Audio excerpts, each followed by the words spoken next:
Hello बच्चों, कैसे हैं आप। देखो, आज हमें एक बड़ा प्यारा सा चैप्टर आपके साथ शुरू करना है। चैप्टर का नाम आपका है amalgamation, absorption and external reconstruction. देखो, सच्चाई बता रहा हूं, मेरी बात पर विश्वास करो कि इस चैप्टर में बहुत रेयर केस में कोई बच्चा होता है जिसको कमांड होता है। मैक्सिमम बच्चे इसी चैप्टर के अंदर परेशान होते हैं, लेकिन मैं आपको विश्वास दिलाता हूं, आज का 1 घंटा मुझे दो, मैं इस 1 घंटे में आपको प्रूफ कर दूंगा कि इससे सिंपल चैप्टर कुछ हो ही नहीं सकता। सिर्फ 1 घंटा मैं आपका मांग रहा हूं। इस 1 घंटे में आपके दिमाग में सारी परेशानियां खत्म कर लेंगे। कोई परेशानी नहीं है जी। आप समझ लो, दुनिया में सिर्फ 2 लोग हैं, एक आप और दूसरा मैं, और तीसरा कुछ है ही नहीं। नो, कोई टेंशन नहीं है यहाँ पे। आप इस 1 घंटे के अंदर में अपने दिमाग में किसी इफ और को मत आने देना। आज जब मेरी क्लास खत्म होगी तो आपके सारे इफ और अपने आप खत्म हो जाएंगे जैसे जैसे मेरे चैप्टर आगे बढ़ेंगे। लेकिन प्लीज आप क्या करेंगे, कोई इफ और नहीं आने देंगे। सिर्फ दिमाग मेरे साथ चलेगा। जितना मैं बोलूंगा सोचने के लिए उतना ही सोचना है, उससे ज्यादा नहीं। जब मेरा चैप्टर खत्म होगा तो सारे डाउट्स अपने आप खत्म हो जाएंगे बच्चे, मैं विश्वास दिलाता हूं। आइए शुरू करता हूं। मैं यहाँ पे शुरू करता हूं। सर, ये एमलगमेशन क्या होता है लिखेंगे आप, यहाँ पे लिखेंगे मेरे साथ। देखो, एक छोटी कंपनी है, मान लो ए लिमिटेड, और एक और भी कंपनी है, मान लो बी लिमिटेड। देखो, इस दोनों कंपनी ने मिलकर सोचा कि आओ एक नई कंपनी फॉर्म करते हैं, नाम रखते हैं एक्स लिमिटेड। मेरे बच्चे, जब 2 छोटी छोटी कंपनी मिलकर एक बड़ी कंपनी फॉर्म करेंगे, हम इसी को कहते हैं आपका एमलगमेशन। इसको बोलते हैं एमलगमेशन। एमलगमेशन का मतलब क्या होगा, 2 छोटी कंपनी मिलकर बड़ी कंपनी बनेंगे। पता है क्यों करते हैं? इसको करने का मेन रीजन होता है बच्चे, मार्केट में अननेसेसरी जो कंपटीशन उसको खत्म करने के लिए। या फिर अगर मान लो मेरे पास कुछ टेक्नोलॉजी है, मेरे पास रिसोर्सेज है, तो मिलके भी कई नई कंपनी बना सकते हैं। एक कंपनी हीरो, एक कंपनी होंडा, मिलके क्या बन गई? Hero Honda. ये बच्चे एमलगमेशन आपका होता है। सुनो मेरी बात, हीरो होंडा मिलके क्या बन गई? Hero Honda. This is called amalgamation. मिल जाना, एमलगमेट हो जाना, एक साथ मिलके काम करना। सर, हीरो होंडा, हाँ देखो, मुझे पता आप क्या सोच रहे हो, हीरो होंडा फिर से 2 पार्ट में डिवाइड हो गई है। अब दोनों अलग हो गए बच्चे। That is called D amalgamation, D merger, 2 part में डिवाइड हो जाना। हम उसके बारे में इस चैप्टर में स्टडी नहीं करेंगे। हमारा स्टडी क्या है कि 2 कंपनी को जोड़ना कैसे होगा, हम उसके बारे में सीखेंगे। ठीक है ना सर? हाँ जी। अच्छा, एक नाम शायद आपने सुना हो, बहुत पहले एक कंपनी थी मेरे बच्चे, हच लिमिटेड। और एक नया कंपनी, एक कंपनी वोडाफोन, जो नाम आप सुन रहे हैं, ये बहुत पहले से कंपनी बच्चे, बहुत पहले से कंपनी है। इस वोडाफोन ने क्या किया, हज को अपने साथ मिला लिया। और देखो, बिजनेस किस नाम से चल रहा आपका? वोडाफोन के नाम से। पता है ये बात ना? जब कोई बड़ी कंपनी किसी छोटे कंपनी को अपने साथ मिला लेगी, एब्जॉर्ब कर लेगी, इसी को बोलते हैं आपका एब्जॉर्प्शन। एब्जॉर्प्शन का मतलब क्या होता है? एक बड़ी कंपनी ने छोटे कंपनी को अपने साथ मिला लिया। और शायद आपको याद हो, एक नाम, बहुत छोटे बच्चे आप उस समय रहे होंगे, एक नाम पहले हुआ करता था बच्चे, यूटीआई बैंक। बहुत पहले की बात है। इस बैंक में बहुत सारे घोटाले हुए थे बच्चे एक टाइम पे, और इस घोटालों के चलते कई लोगों ने सुसाइड कर लिया था हमारे कंट्री के अंदर।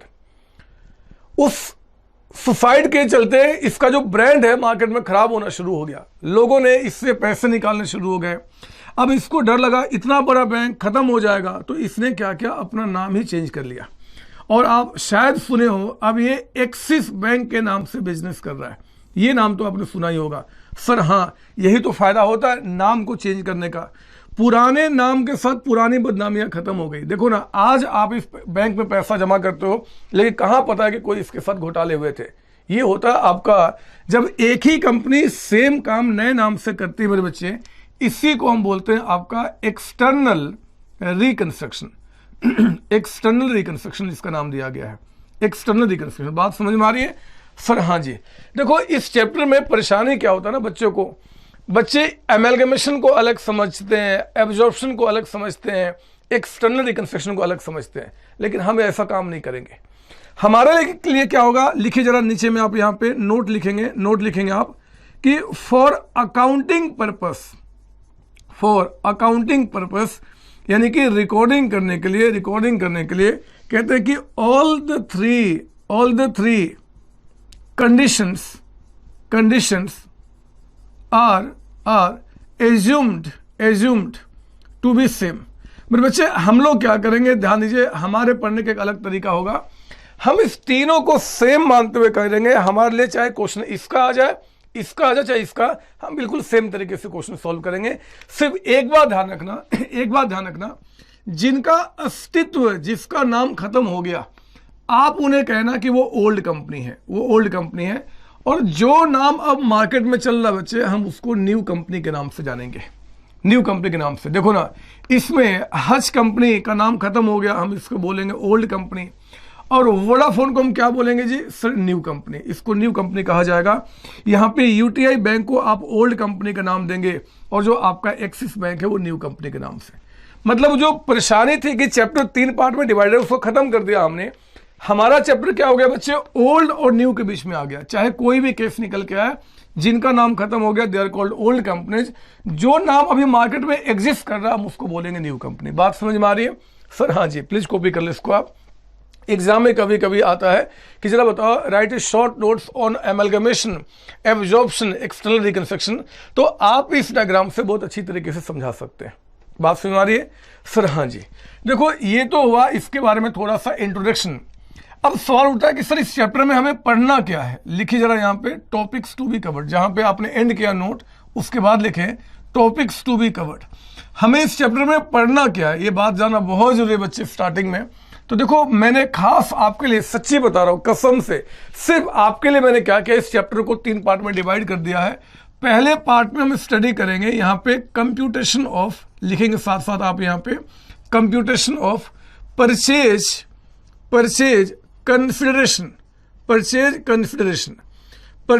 कंसिडरेशन को हम शॉर्ट में पीसी कहेंगे। इवन एग्जाम में भी बोलता है भैया पीसी निकालो, यानी कि परचेज कंसिडरेशन। सर ये होता क्या है, मैं बताऊंगा बच्चे, आप पहले लिखो तो कि टॉपिक्स हमें पढ़ना क्या है। फिर हम इसके बाद सीखेंगे अकाउंटिंग ट्रीटमेंट। अकाउंटिंग ट्रीटमेंट का मतलब होता है इसकी रिकॉर्डिंग कैसे की जाएगी, अकाउंटिंग ट्रीटमेंट, इसकी रिकॉर्डिंग कैसे की जाएगी in the book of old company, in the book of old company. अब देखो ना, मैं आपको यहां दिखाऊं तो वोडाफोन ने हज को एब्जॉर्ब कर लिया। मेरे बच्चे, हज कंपनी बिक गई ना सर? हाँ। तो इसका बिकना इसके बुक में कैसे रिकॉर्ड किया गया होगा, मैं आपको यहां पे सिखाऊंगा।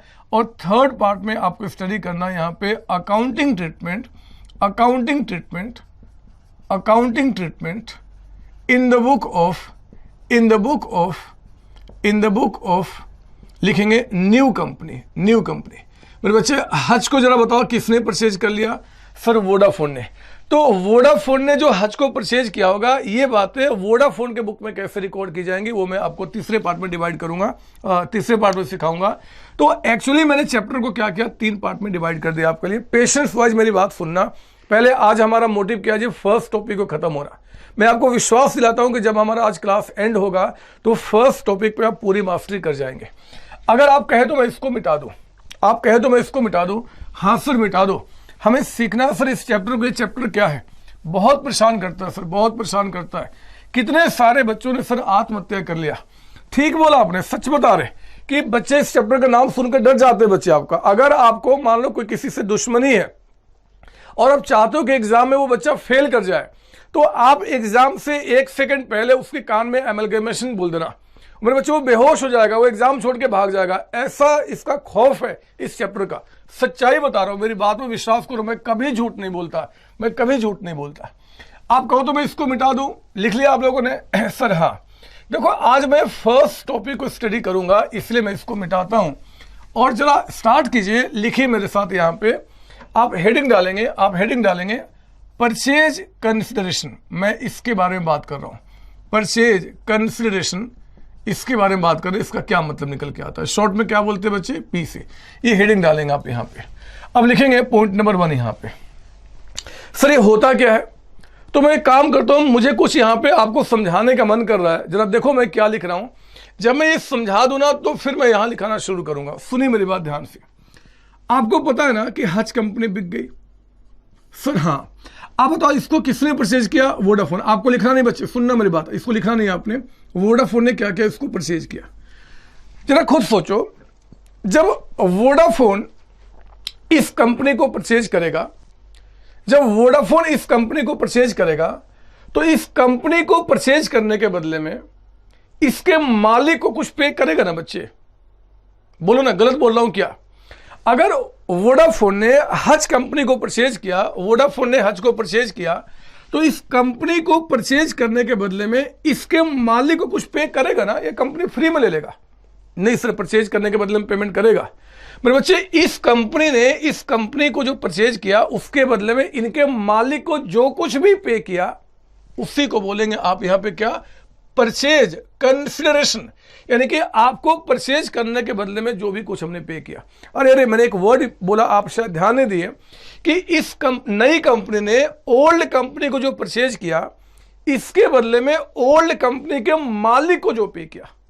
जरा बताओगे कंपनी का मालिक कौन होता है? बोलो ना, कंपनी का मालिक कौन होता है? सर, कंपनी के मालिक शेयर होल्डर होते हैं। शेयर होल्डर मेरे बच्चे, और आपको पता ना कि शेयर होल्डर्स जो होते हैं वो दो तरीके के होते हैं, एक आपका इक्विटी और दूसरा क्या होता है जी? प्रेफरेंस। ये बात आप पहले से जानते हैं, ये मत कहना कि सर मुझे ये बात नहीं पता। तो देखो, मैं आपको बताऊं, नई कंपनी ने जो ओल्ड कंपनी को परचेज किया इसके बदले में ओल्ड कंपनी के मालिक यानी कि शेयर होल्डर्स को जो कुछ भी पे किया होगा मेरे बच्चे, इसके कंपनी को परचेज करने के बदले में उसी को बोलते हैं परचेज कंसेशन। लिखिए मेरे साथ, यहां पे लिखेंगे पॉइंट नंबर 1 मीनिंग, लिखेंगे आप यहां पे मीनिंग और लिखना डैश देके इट इज द अमाउंट, साथ साथ लिखेंगे, आगे पीछे नहीं होना चाहिए। It is the amount payable bye, it is the amount payable by new company, it is the amount payable by new company to the shareholders, to the shareholders। कौन से shareholders है? तो ब्रैकेट में इक्विटी एंड प्रेफरेंस,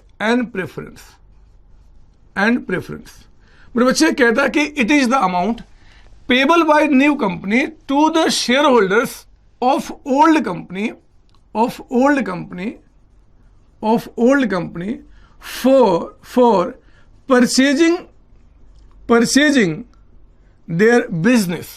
मेरे बच्चे, आपने जो उनके बिजनेस को परचेज किया, उनके बिजनेस को परचेज करने के बदले में आपने जो कुछ भी उनके मालिक को पे किया होगा वही परचेज कंसेशन आपका होता है। पीसी शॉर्ट में बोलते हैं इसको। आपका समझ में आई बात? सर हाँ सर, ये निकलता कैसे है? लिखेंगे नंबर 2 मेथड। मेरे बच्चे, हम कैसे निकालेंगे? देखो, इस पीसी को जानने के हमारे पास 2 मेथड हैं। एक हमारे पास होता है मेरे बच्चे नेट एसेट्स मेथड। सर ये क्या है? अभी समझाऊंगा, लिखो पहले यहाँ पे नेट एसेट्स मेथड, और दूसरा मेरे बच्चे मेथड यहाँ पे net payment method.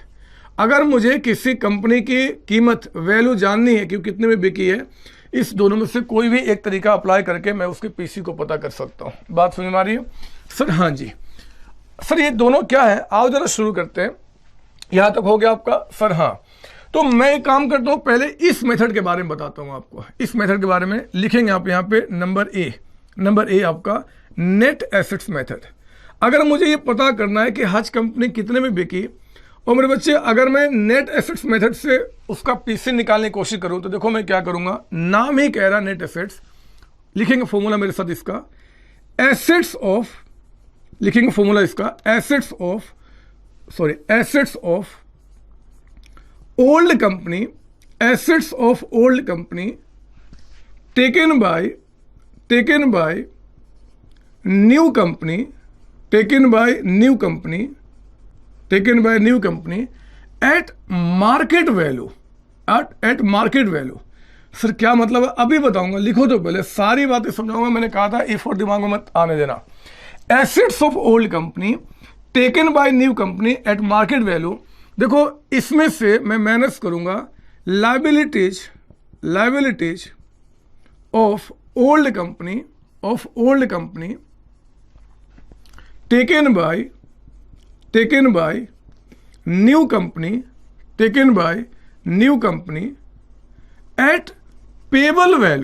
Eight payable value.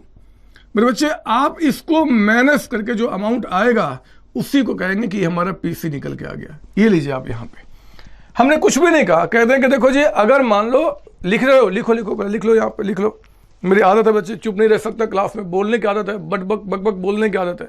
लिख दो पहले, फिर मैं बात करता हूं। नेट एसेट्स मेथड हमने कहा, assets of old company taken by new company at market value.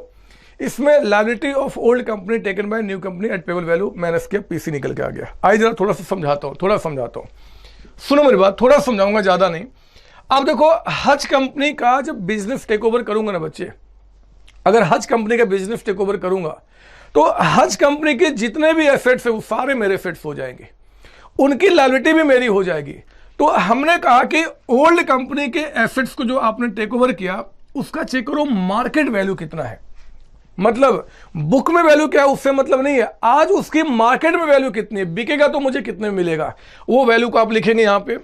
जब मैं किसी कंपनी को लूंगा, उसके एसेट्स को लूंगा, लायबिलिटी को भी लूंगा, तो अगर उनका एसेट्स मान लो यहां पे 1 करोड़ का है, हमने कहा कि देखो जी एसेट्स आपका 1 करोड़ का, आपकी लायबिलिटी का जो है वो भी तो पेमेंट मैं ही करूंगा। तो 1 करोड़ में मान लो 40 लाख मुझे लायबिलिटी वालों को पे करना है, उसको माइनस करके जो अमाउंट आएगा यही अमाउंट हम कंपनी के मालिक को पे करेंगे, मतलब शेयर होल्डर को। वही पीसी होता है बच्चे। नहीं समझ मेरी बात को? नहीं समझ में आया? कोई बात नहीं, दूसरे तरीके से सुनो, मैं आपके ही लैंग्वेज में आपको समझाता हूं। ये बिल्डिंग जो है ना बच्चे, जहां पे मैं खड़ा हूं, ये आपकी है। इस बिल्डिंग को आज से आपने 10 साल पहले लिया था, मान लो 20 लाख रुपए में, 20 लाख में। सुनो मेरी बात ध्यान से, इस बिल्डिंग को आपने आज से 10 इयर्स पहले लिया था 20 लाख में। जरा बताओ, आज अगर बिल्डिंग आप मुझे बेचोगे तो क्या 20 लाख में बेचोगे आप? नहीं सर नहीं, वो तो तब की कीमत थी। अगर आप आज मुझे बिल्डिंग बेचोगे मेरे बच्चे, तो आज जो इसकी मार्केट वैल्यू उस पर बेचोगे ना, बोलो ना हाँ सर, हाँ जी। तो मान लो ये बिल्डिंग की मार्केट वैल्यू यहां पे 50 लाख रुपीज हो चुकी है, 50 लाख, तो मुझे 50 लाख में दोगे? इसको लिखना नहीं, आपको सुनना मेरी बात, आपका 50 लाख में दोगे? सच बोल रहा हूं ना सर? हाँ।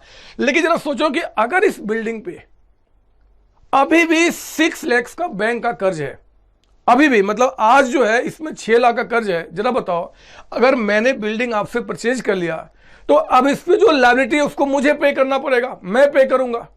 तो मैंने आपसे कहा कि भैया आपका एसेट 50 लाख का है, लेकिन 50 में 6 लाख तो मुझे लायबिलिटी वालों को पे करना है। तो आपको यानी कि जो इस बिल्डिंग का मालिक है उसको कितना पे करूंगा? 44 लाख आपका। ये कौन सी बड़ी बात सिखा रहे हो? तो सिंपल सी बात है यार, नर्सरी क्लास का बच्चा भी समझ जाएगा कि अगर मैं आपका एसेट्स लूंगा 50 लाख में मान लो, और अगर उसमें कुछ लायबिलिटी है तो उसको माइनस करके पीसी निकल के आ जाएगा। आई बात समझ में? सर हाँ, आगे बढ़ो। देखो, मैंने इसको और भी अच्छी तरीके से समझाने के लिए मैं बुक में आता हूं, कुछ क्वेश्चन मैंने खास आपके लिए बनाए हैं, जरा इसको समझते हैं क्या निकल के आता है। चेक कीजिए आप बुक का क्वेश्चन नंबर 1। मैं इसी मेथड की मास्टरी कराऊंगा बच्चे। अभी हम सिर्फ फर्स्ट मेथड को देख रहे हैं, अभी सेकंड के बारे में बात नहीं किया, फर्स्ट मेथड के बारे में आपकी मास्टरी करा रहा हूं। जरा आइए बुक के अंदर में, आप सोल्यूशन कर रहे हैं मेरे साथ क्वेश्चन नंबर 1 का। क्वेश्चन नंबर 1 का पढ़ेंगे मेरे साथ, क्वेश्चन क्या बता रहा है, पढ़ेगा मेरे साथ क्वेश्चन क्या बता रहा है। कहता है कि balance sheet of Hutch limited, जिसमें कहता है कि लैंड बिल्डिंग आपका 5 लाख का है, मशीन है बच्चे 2 लाख का, फर्नीचर है, डेटर्स है, कैश है, गुडविल है। इस साइड कहता है इक्विटी शेयर कैपिटल है, प्रेफरेंस शेयर कैपिटल है, रिजर्व है, डिवेंचर से, क्रेडिटर से। मैं लायबिलिटी साइड को दोबारा पढ़ता हूं, मुझे अच्छा लग रहा है, जरा पढ़ना। इक्विटी शेयर कैपिटल मेरे बच्चे कंपनी के मालिक होते हैं, प्रेफरेंस शेयर कैपिटल कंपनी के मालिक होते हैं, रिजर्व कंपनी के मालिक का होता है। आपको पता है कि जब कंपनी बंद हो जाएगी तो रिजर्व का पैसा मालिक को मिल जाता है। डिवेंचर्स लायबिलिटी है, क्रेडिटर्स लायबिलिटी है। देखो ना नीचे क्या बता रहा है, business of Hutch limited was absorb by Vodafone limited. जरा बताओ यहाँ पे ओल्ड कंपनी कौन है? सर यहाँ पे ओल्ड कंपनी हच, तो लिखो ना हच के ऊपर में ओल्ड कंपनी लिख दो, यहाँ पे इसका फायदा आपको आगे मिलेगा। हच के ऊपर लिखेंगे old company, Vodafone new company है, लिखिए वोडाफोन के ऊपर में न्यू कंपनी। ये लिखने की आदत डालो सारे क्वेश्चन में, क्योंकि इसका फायदा क्या होगा मैं आपको आगे दिखाऊंगा। अब देखो, बिजनेस कहता है कि हज का एब्जॉर्ब बाय वोडाफोन लिमिटेड, नीचे कहता है पॉइंट 1 में कि assets were valued as under. Assets कैसे वैल्यू किया गया जी? लैंड बिल्डिंग कहता है कि 7 लाख पे। देखो ना, बैलेंस शीट में लैंड बिल्डिंग कितने का था? 5 लाख, लेकिन इसकी मार्केट वैल्यू आज कितना बता रहा है बच्चे? 7 लाख का। मशीन कहता है कि 1,50,000 का है, बैलेंस शीट में कितना था? सर 2 लाख का। कोई बात नहीं, वैल्यू बढ़ गया घट गया जो भी हो, हमें तो उसका मार्केट वैल्यू ही लेना है। फिर कहता है गुडविल आपका 8,50,000 का।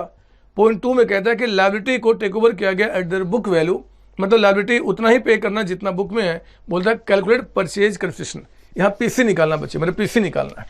तो आज जरा शुरू करते हैं, लिखिए मेरे साथ यहाँ पे कंप्यूटेशन ऑफ, लिखेंगे साथ साथ मेरे साथ यहाँ पे कंप्यूटेशन ऑफ परचेज कंसिडरेशन।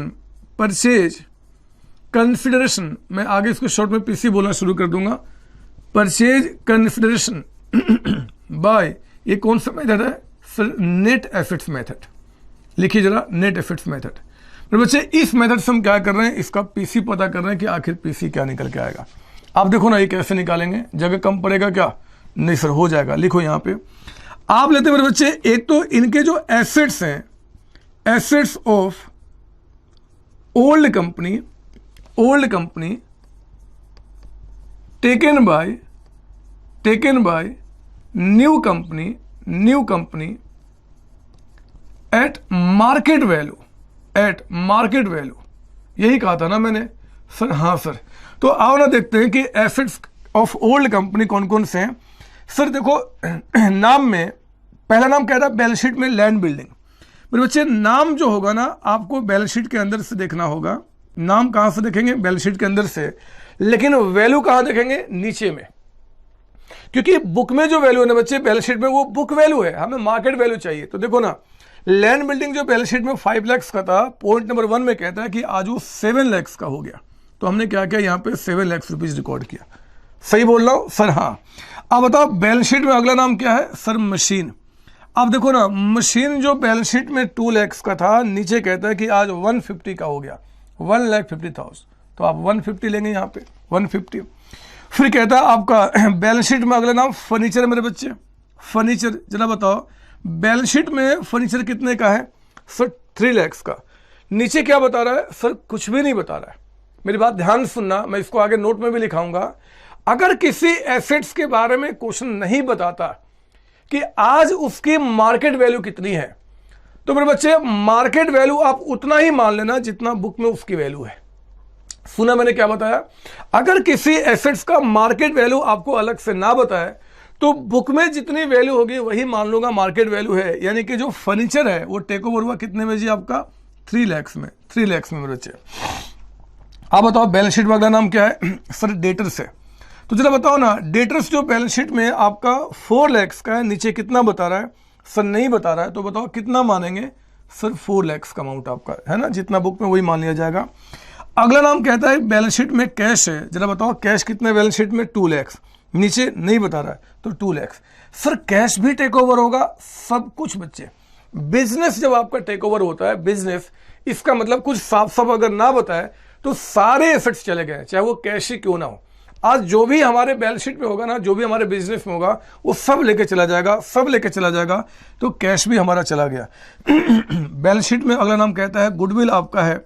जरा बताओ बैलेंस शीट में गुडविल कितना बता रहा है? 5 लाख। लेकिन देखो ना पॉइंट 1 में कहता है कि आज उसकी जो वैल्यू है वो 8,50,000 आपका है, 850। तो आपने 850 लिया। बात समझ में आ रही है सर? हाँ जी। जरा बताओ ये जो एसेट्स आपके हो गए वो कितने में बिक गए टोटल आपका? चेक कीजिए जरा यहाँ पे कितने बिक गया जी?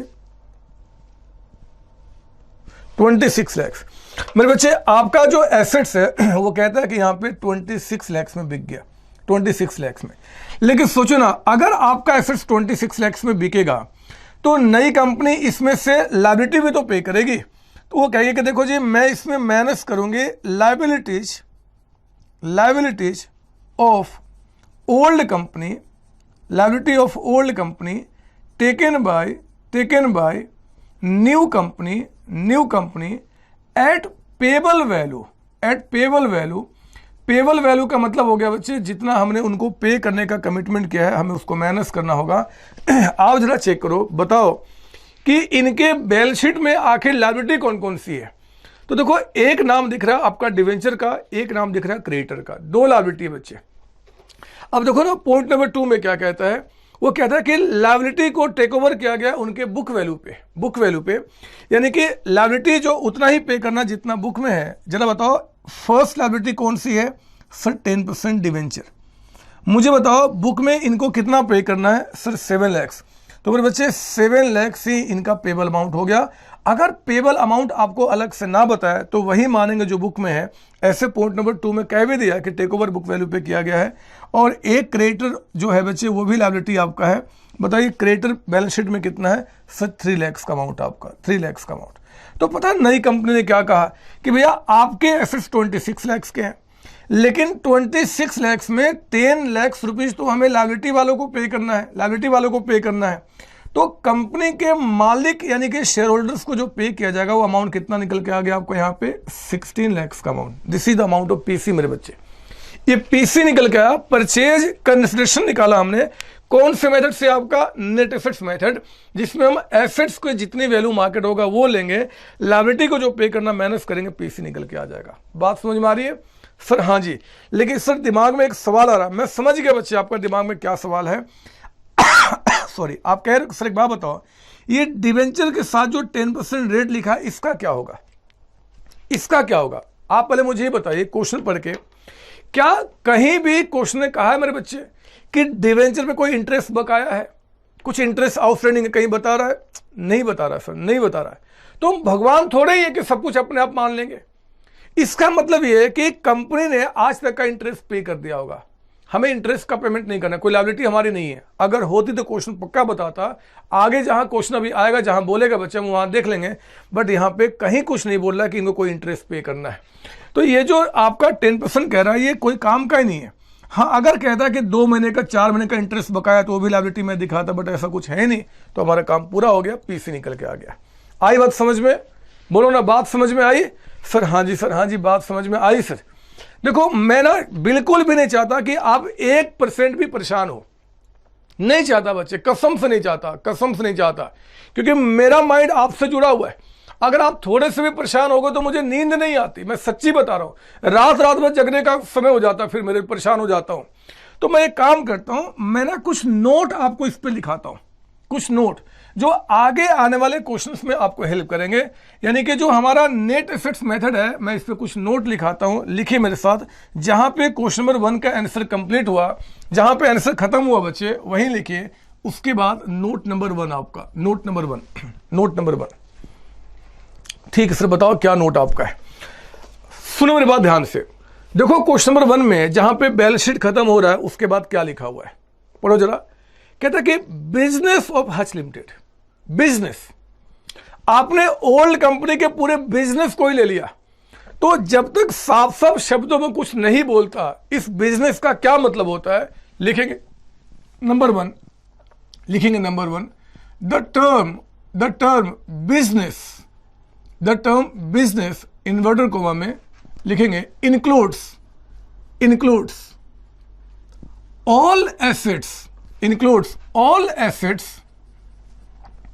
and liabilities of old company। मेरे बच्चे बिजनेस का मतलब होता है ओल्ड कंपनी के जितने भी एसेट्स हैं, जितने भी लायबिलिटीज, सभी इसमें कवर किया जाएगा। आगे लिखो ब्रैकेट में whether, WHETHER, whether appearing in balance sheet, appearing in balance sheet or not। पर बच्चे वो बैलेंस शीट में है या बैलेंस शीट में नहीं है कोई फर्क नहीं पड़ता। आज जितने भी एसेट्स लायबिलिटी आपके होंगे वो सारे टेक ओवर किए जाएंगे। बिजनेस वर्ड का मतलब होता है, बात समझ में आ रही है सर? हाँ जी सर, हाँ जी। लिखिए यहाँ पे note number 2, note number 2, note number 2। ध्यान देना, हमने क्या बोला था, अगर किसी एसेट्स का मार्केट वैल्यू आपको नहीं बताता तो हम वही वैल्यू को मानते हैं जो कि आपके बुक में है। लिखिए यहां पे, if market value of any asset और payable value of any liability is not given in question,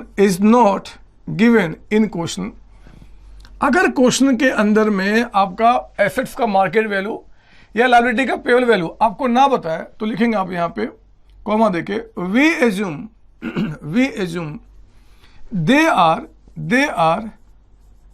equal to book value. मेरे बच्चे, अगर किसी एसेट्स का मार्केट वैल्यू या लायबिलिटी का पेबल वैल्यू ना बताया तो आप उतना ही मानना जितना बुक में है। ये आपको ऐसा नोट नंबर 2 कहता है। तो मैंने आपको कुछ परेशानियां थी उसको बता दिया। आपके दिमाग में मैंने कहा था कोई इफ और ना है तो आप बिल्कुल मेरे साथ चलेंगे, जितना बोलूंगा उतना ही सोचना है। मैंने आपसे 1 घंटे का समय मांगा है इस टॉपिक पे आपको मास्टरी कराने के लिए। हो गया सबका यहां तक आपका? सर हाँ जी। अरे मैं तो बताना ही भूल गया, लो आज पता नहीं क्या हो गया है। पता इस चैप्टर को कौन गवर्न करता है मेरे बच्चे? इस चैप्टर को गवर्न करने वाला आपका है, लिखिए ब्रैकेट में यहां पे एस 14। मतलब जब मैं ये चैप्टर एंड करूंगा तो आपको एस 14 पे पूरे तरीके से कमांड हो जाएगा, इसका मुझे विश्वास है। कोई पूछे कि इस चैप्टर में जो आपको सर ने पढ़ाया वो कहां लिखा हुआ है, तो सारी बातें मेरे बच्चे एस 14 का लिखा हुआ है। एस 14 को ही हम लोग न्यूमेरिकली यहां पे सारी बातें समझ दें, ठीक है ना। यानी कि इसके साथ साथ हमारा एस 14 अपने आप खत्म हो जाएगा। लिख लिया आप लोगों ने? सर हाँ लिख लिया सर। आप कहो तो मैं इसको मिटा दो सर। समझ गया मैं, यहां पे समझ गया, ठीक है। लीजिए मैंने इसको मिटा दिया मेरे बच्चे, इसको मैंने मिटा दिया। अब मैं आपको फर्स्ट मेथड समझा दिया। जरा बताओ फर्स्ट मेथड हमारा क्या था? Net assets method. आपका क्या किया? आपके जो एसेट्स है उनकी मार्केट वैल्यू कितनी है, उसमें से लायबिलिटी वाले को जो हमें पेमेंट करना माइनस करके हमने बोल दिया, पीसी निकल के आ गया बच्चे, ठीक है ना। सर हाँ। देखो ये पॉइंट ए खत्म हुआ। अब हम सीखेंगे दूसरे के बारे में। सर खत्म हो गया? नहीं बच्चे, प्रैक्टिस क्वेश्चन भी आएंगे। बहुत सारी बातें करूंगा लेकिन कॉन्सेप्ट मैंने समझा दिया। आइए जरा इसी तरीके से एक बार देखें। नंबर बी में हमारा अगला मेथड है नेट पेमेंट मेथड। सर ये क्या है? ये कौन सा मेथड है? देखो ये जितना आपको सिंपल लगा होगा ना बच्चे, इससे कई गुना ज्यादा सिंपल आपका ये मेथड है। देखो खुद ही कहता है नेट पेमेंट मेथड। आपका पेमेंट मेथड। मुझे ये बताओ, ये जो क्वेश्चन हमने सोल्व किया और इसमें पीसी जो आपका 16 लाख रुपीज निकल के आया, सिर्फ इतना बताओ ये पीसी किसको दिया जाएगा? जरा बताओ ये पीसी किसको पे किया जाएगा? सर ये पेमेंट किया जाएगा ओल्ड कंपनी, यानी कि जो हज कंपनी है उनके शेयर होल्डर को इक्विटी एंड प्रेफरेंस आपका, है ना बच्चे? सर हाँ। पता इस मेथड में क्या होगा बच्चे?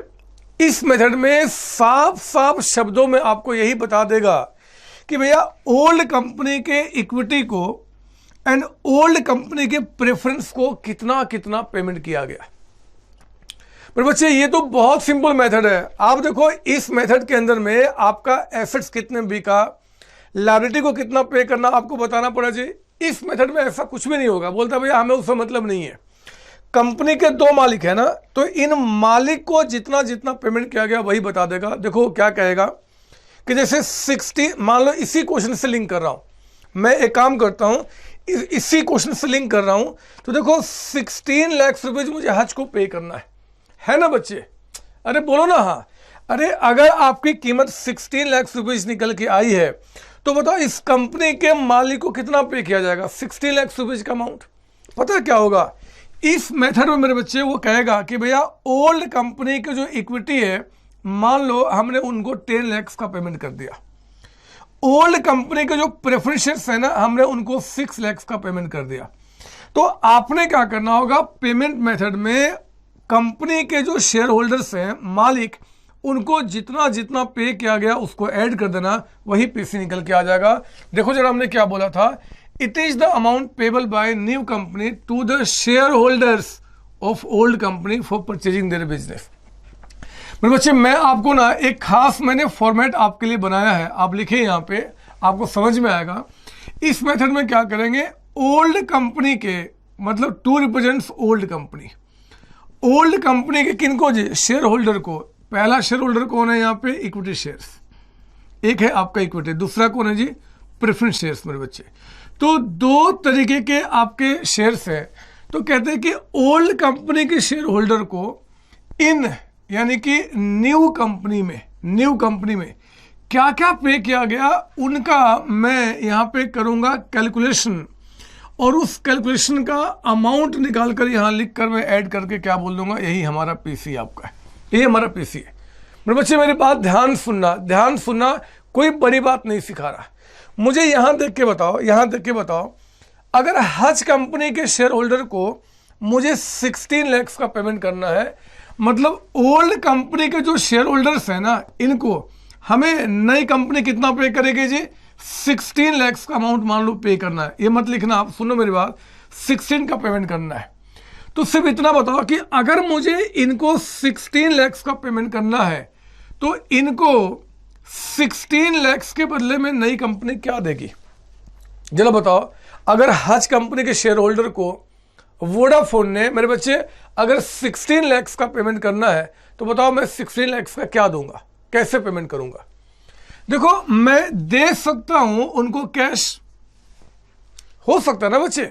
अगर मुझे आप लोगों का 16 लाख का पेमेंट करना है, जो पीसी निकल के आपका आया, पीसी जो निकल के आया, तो नई कंपनी आपको कैश दे सकती है। कैश लो जी, काम खत्म करो, जाओ यहां से, मेरी कंपनी हो गई मेरे बच्चे। या फिर नई कंपनी आपको यहां पे इक्विटी शेयर्स दे सकती है अपनी कंपनी का। मतलब आप लोगों को नई कंपनी ने क्या किया, वोडाफोन ने क्या किया, अपनी कंपनी की इक्विटी शेयर्स दे दिए। या फिर मैं दे सकता हूं, यानी कि नई कंपनी दे सकती है अपनी कंपनी का प्रेफरेंस शेयर्स, कुछ भी दे सकता हूं मैं इनको, डिवेंचर दे सकता हूं मैं इनको, बिल्डिंग दे सकता हूं, कुछ भी दे सकता हूं। और आपको बिल्कुल चिंता नहीं करना कि इनको नई कंपनी ने क्या क्या दिया। क्वेश्चन साफ साफ शब्दों में आपको बताएगा मेरे बच्चे, साफ साफ शब्दों में बताएगा। आपको तो क्या करना है, कौन सी चीजें कितनी कितनी दी गई हैं, आपको यहां पे करना है कैलकुलेशन, और इसी का अमाउंट आपको ऐड करके यहां पे कह देना कि हमारा पीसी निकल के आपका आ गया। खत्म होगी बात खत्म हो गई। ध्यान रखना, नेट पेमेंट मेथड में क्या होगा कि कंपनी के जो शेयर होल्डर्स हैं, जो मालिक है, उनको कितना कितना क्या क्या पेमेंट किया गया है वो साफ साफ शब्दों में बताएगा। आपने उनका अमाउंट का कैलकुलेशन करके अमाउंट लिख के फिर आपको पीसी निकाल देना है। ये कैसे किया जाएगा आगे क्वेश्चन में बताऊंगा, आप चिंता नहीं करना, लेकिन ऐसे किया जाता है बच्चे। और हाँ, आप कसम खा लो, ओल्ड कंपनी के सिर्फ, यहां लिख रहा हूं मैं, ओनली ओल्ड कंपनी के मेरे बच्चे सिर्फ इक्विटी एंड प्रेफरेंस को, और कोई नहीं। मतलब ओल्ड कंपनी के मालिक को हमें याद रखना, ये जो कंपनी है ना हज, ये सिर्फ और सिर्फ मालिक के होते हैं, मतलब इक्विटी एंड प्रेफरेंस को।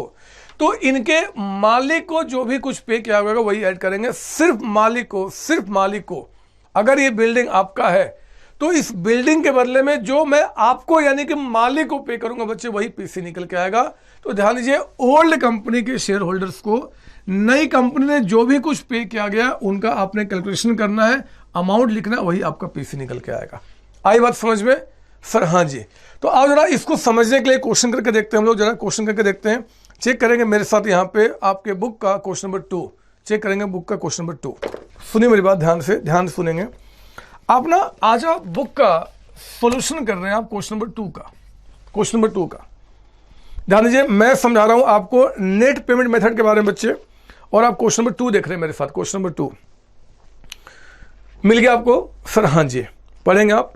Balance sheet of Hutch limited. Sir balance sheet आप कंपनी का ऐसे थोड़ा ही बनता है, आपने ठीक बोला बच्चे। सेक्शन 129 नया फॉर्मेट दिया है, बट चिंता नहीं करो, हम कॉन्सेप्ट सीख रहे हैं ना। जनरली एग्जाम में भी क्या होता है, क्वेश्चन ओल्ड के फॉर्मेट में आएगा, सॉल्यूशन आपको नए फॉर्मेट में करना है।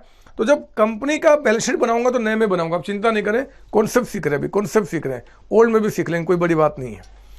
कहता है कि बैलेंस शीट आपका हच लिमिटेड में, पढ़ो जरा। एसेट्स कहता है कि 21 लाख का है।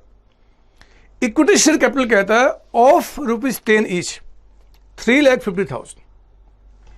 मेरे बच्चे जरा बताओ कि 3,50,000 का इक्विटी शेयर कैपिटल है और एक शेयर कहता है कि 10 रुपीज का है। तो बताओ नंबर ऑफ शेयर्स कितने हो गए? Number of shares sir 35,000। Sir क्यों पूछ रहे हो? ऐसे मन किया बच्चे, ऐसे मन किया। आपको पता है ना कि एक शेयर अगर 10 रुपीज का है तो 35,000 शेयर्स 10 रुपीज के हिसाब से 350 के हुए होंगे। फिर कहता है preference share capital of ₹10 each, ये 550 का अमाउंट है। तो जरा बताओ नंबर ऑफ शेयर्स कितने हो गए? सर 55,000। ठीक है। जनरल रिजर्व कहता है कि 2 लाख का है और लायबिलिटी कहता है कि 10 लाख का अमाउंट। नीचे आइए, बिजनेस कहता है of Hutch limited was absorb by Vodafone limited. जरा बताओ ओल्ड कंपनी कौन है? सर हच, लिखो हच के आगे में ओल्ड कंपनी, और वोडाफोन के आगे क्या लिखेंगे आप यहाँ पे? New company. ये हमेशा आदत डालो, इसका फायदा आगे आपको मिलेगा। कहता है पॉइंट वन में कि Vodafone limited will issue 3 equity shares of ₹10 each eight 15 पर share for every 2 equity shares held in Hutch limited. ये क्या बता गया, ये क्या बता गया? मैं काम करता हूं, सॉल्यूशन में यहां कर रहा हूं ना बच्चे, तो सॉल्यूशन के लिए जहां पे जगह है हम ऊपर कुछ लिख रहे हैं, कहीं लिख देता हूं, मैं यहां लिख देता हूं, कहीं पे भी आप लिख सकते हैं। फिर से पढ़ना, कहता है कि वोडाफोन लिमिटेड मतलब नई company will issue 3 equity shares. ये देखो नई कंपनी जो है बच्चे, यानी कि वोडाफोन 3 इक्विटी शेयर्स देने को तैयार है, 3 इक्विटी शेयर्स देने को तैयार है। कहता है कि ऑफ ₹10 ईच, 10 रुपए का शेयर है, बट एट ₹15 पर शेयर। ऐसे तो शेयर 10 का है, बट मार्केट में उसकी वैल्यू कहता है कि 15 है for every 2 equity shares held in Hutch limited. पर बच्चे ओल्ड कंपनी में, हच यानी कि ओल्ड कंपनी में अगर 2 शेयर्स हैं तो नई कंपनी में 3 इक्विटी शेयर्स मिलेंगे। फिर से पढ़ना, मुझे मजा आ रहा है, बार बार पढ़ने का मन कर रहा है, फिर से पढ़ो जरा। कहता है कि वोडाफोन लिमिटेड मतलब नई company will issue 3 equity shares, नई कंपनी 3 शेयर्स देने को तैयार है। ऐसे तो शेयर 10 का है, बट 15 रुपए के हिसाब से for every 2 equity shares held in Hutch limited, old में 2 के बदले में। पर बच्चे ये जो ओल्ड के 2 शेयर के बदले में नए में 3 शेयर्स दिए जाएंगे, इस रेशियो को इस चैप्टर में हम स्वैप रेशियो के नाम से जानते हैं। स्वैप रेशियो, ये एक नया वर्ड आपके पास आ रहा है बच्चे। स्वैप रेशियो का मतलब होता है ओल्ड कंपनी में कितने शेयर्स के बदले में नए में कितने शेयर्स दिए गए। एक खास बात आपने ध्यान से देखा होगा कि जब मैंने स्वैप रेशियो लिखा तो पहले किसका नाम लिखा? सर ओल्ड का। आप कसम खा लो, आप कसम खा लो, जब जब स्वैप रेशियो का नाम लिया जाएगा या आप नाम लेंगे तो मेरे बच्चे हमेशा पहले आप ओल्ड का नाम लिखेंगे, ओल्ड के बदले में नए में कितने। यानी कि ओल्ड में अगर 2 आपके पास इक्विटी शेयर्स है तो नए में 3 इक्विटी शेयर्स मिलेंगे, this is called swap ratio आपका, ठीक है ना, इक्विटी का। अच्छा जरा पॉइंट नंबर 2 पढ़ना, पॉइंट नंबर 2 पढ़ेंगे, पॉइंट नंबर 2 पढ़ेंगे मेरे बच्चे। कहता है Vodafone limited will issue 5 preference shares of ₹10 each for every preference share is Hutch limited. मेरे बच्चे एवरी यानी कि अगर ओल्ड में 1 प्रेफरेंस शेयर है, अगर ओल्ड में 1 प्रेफरेंस शेयर्स हैं तो नई कंपनी इनको 5 प्रेफरेंस शेयर देने को तैयार है। ये स्वैप रेशियो आपका प्रेफरेंस वालों के लिए हो गया, है ना। 2 के बदले में 3 इक्विटी का हो गया, 1 के बदले में 5 प्रेफरेंस का आपका हो गया। ये स्वैप रेशियो आपका है। कहता है बताओ जरा परचेज कंसिडरेशन क्या निकल के आएगा, पीसी क्या निकल के आएगा। ठीक है बच्चों? सर हाँ सर, हाँ सर ये क्या है, अब ये समझ में आ जाएगा। लिखो पहले यहाँ पे सॉल्यूशन में लिखेंगे आप यहाँ पे computation of purchase consideration by, मेरे बच्चे इस पर कौन सा मेथड आपका है? सर नेट पेमेंट मेथड आपका, नेट पेमेंट मेथड। मेरे बच्चे नेट पेमेंट मेथड से हम पीसी यहाँ पे निकाल लें, क्या निकल के आएगा? देखो मैंने आपको फॉर्मेट वहां पे दिया था, आप लिखिए यहाँ पे 2। जरा बताओ ना 2 मतलब क्या जी? Old company. जरा बताओ क्वेश्चन नंबर 2 में ओल्ड कंपनी का नाम क्या है? Sir Hutch limited, Hutch limited. फिर आप लिखेंगे इन मतलब नई कंपनी। क्या नाम है नई कंपनी के क्वेश्चन में? Sir Vodafone limited. ठीक बोला आपने। मैं यहां पे जो भी चीजें दी गई हैं उनका कैलकुलेशन करूंगा और उस कैलकुलेशन का मेरे बच्चे यहां पे अमाउंट निकाल के मैं पीसी को पता कर लूंगा। बात समझ में आ रही है? सर हाँ जी। जरा बताओ ओल्ड कंपनी में पहला मालिक कौन है? Sir equity share. फर्स्ट जो ओनर है बच्चे ही इज आपका इक्विटी शेयर। ठीक है, इक्विटी शेयर। मेरी बात सुनो। ओल्ड कंपनी में 2 मालिक है, एक तो इक्विटी, दूसरा आपका प्रेफरेंस। पहले मैं इक्विटी वालों की बात कर रहा हूं। जरा पॉइंट 1 पढ़ के बताओ कि मेरे बच्चे ओल्ड कंपनी के इक्विटी को नई कंपनी में क्या दिया गया है? Sir equity share. मैंने कहा था साफ साफ शब्दों में बताएगा क्या दिया गया है। वो कह रहा है बच्चे कि ओल्ड के इक्विटी को नई कंपनी में इक्विटी शेयर दिया गया। इक्विटी शेयर आपका कितना, मैं आपको बताता हूं। जरा एक बार बैलेंस शीट देखो और मुझे बैलेंस शीट देख के बताओ कि ओल्ड कंपनी में नंबर ऑफ इक्विटी शेयर्स कितने हैं। नंबर की बात कर रहा हूं। सर 3.5 लाख रुपए का अमाउंट है, एक शेयर 10 रुपीज का, यानी कि 35,000 शेयर्स थे बच्चे। आपने खुद बताया था। देखो मैं क्या करूंगा, ओल्ड कंपनी में शेयर्स कितने हैं जी? 35,000। ये हमने यहां पे लिख दिया, ये लिख दिया बच्चे।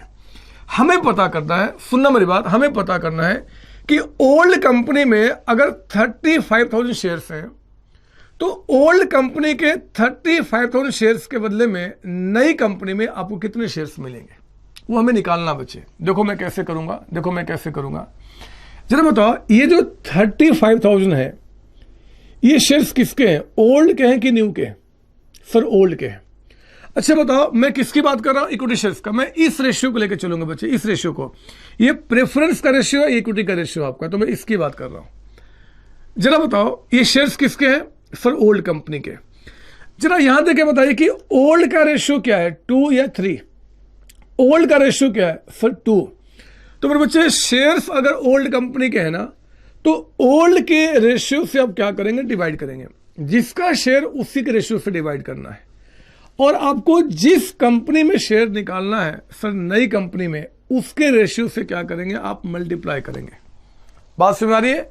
पर बच्चे मैं पता कर रहा हूं कि अगर ओल्ड कंपनी में 35,000 शेयर्स थे, तो नई कंपनी में आपको कितने शेयर्स मिलेंगे। ये देखो हमने यहां लिख दिया आपका, ये आ गया 52,500 शेयर्स। आपका इतने शेयर्स दिए जाएंगे, इतने शेयर्स। अच्छा, अब समझ में आया। इसका मतलब है कि ओल्ड हज कंपनी में अगर आपके पास 35,000 शेयर्स है, तो वोडाफोन अपनी कंपनी के 52,500 शेयर्स आपको देने को तैयार है। और हां, जरा पढ़ के बताओ फर्स्ट पॉइंट में कि नई कंपनी में एक शेयर की वैल्यू कितना बता रहा है, सर 15 रुपीज आपका, तो मल्टीप्लाई बाय 15। बताइए जरा, अब यहां पे आपका अमाउंट कितना निकल के आ गया, अमाउंट बताइए। तो 52,500 मल्टीप्लाइड बाय कितना हो गया जी आपका 15। मेरे बच्चे ये आ गया 7,87,500 का अमाउंट। मैं पीसी पता कर रहा हूं नेट पेमेंट मेथड से। मेरे बच्चे, इस मेथड में कंपनी के मालिक को जितना भी पेमेंट किया गया उसको ऐड कर दो, वही पीसी निकल के आता है। तो मैंने क्या किया जी, ओल्ड के इक्विटी को नई कंपनी में इक्विटी दिया, कितना मैंने निकाल दिया, हमारा काम खत्म हो गया।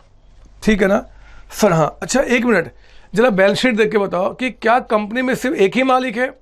नहीं सर, एक और भी है। कौन? Preference shares. तो अब मैं हज कंपनी के जो प्रेफरेंस शेयर्स है मेरे बच्चे, उनको पता करता हूं कि नई कंपनी ने क्या दिया। पढ़ो ना पॉइंट नंबर 2, आपको अच्छा लगेगा। पॉइंट नंबर 2 पढ़ेंगे, पॉइंट नंबर 2 पढ़ेंगे। कहता है कि Vodafone limited will issue 5 preference shares. देखो ना, ओल्ड के प्रेफरेंस को नई कंपनी में भी प्रेफरेंस शेयर्स मिलेगा। मैंने कहा था आप चिंता नहीं करना, क्या दिया जाएगा क्वेश्चन साफ साफ शब्दों में बताएगा आपको, बिल्कुल चिंता नहीं करना है, बस आप निकालो कितना। तो जरा बैलेंस शीट देख के बताइए, बैलेंस शीट देख के बताइए कि हज कंपनी के बैलेंस शीट में नंबर ऑफ प्रेफरेंस शेयर्स कितने हैं।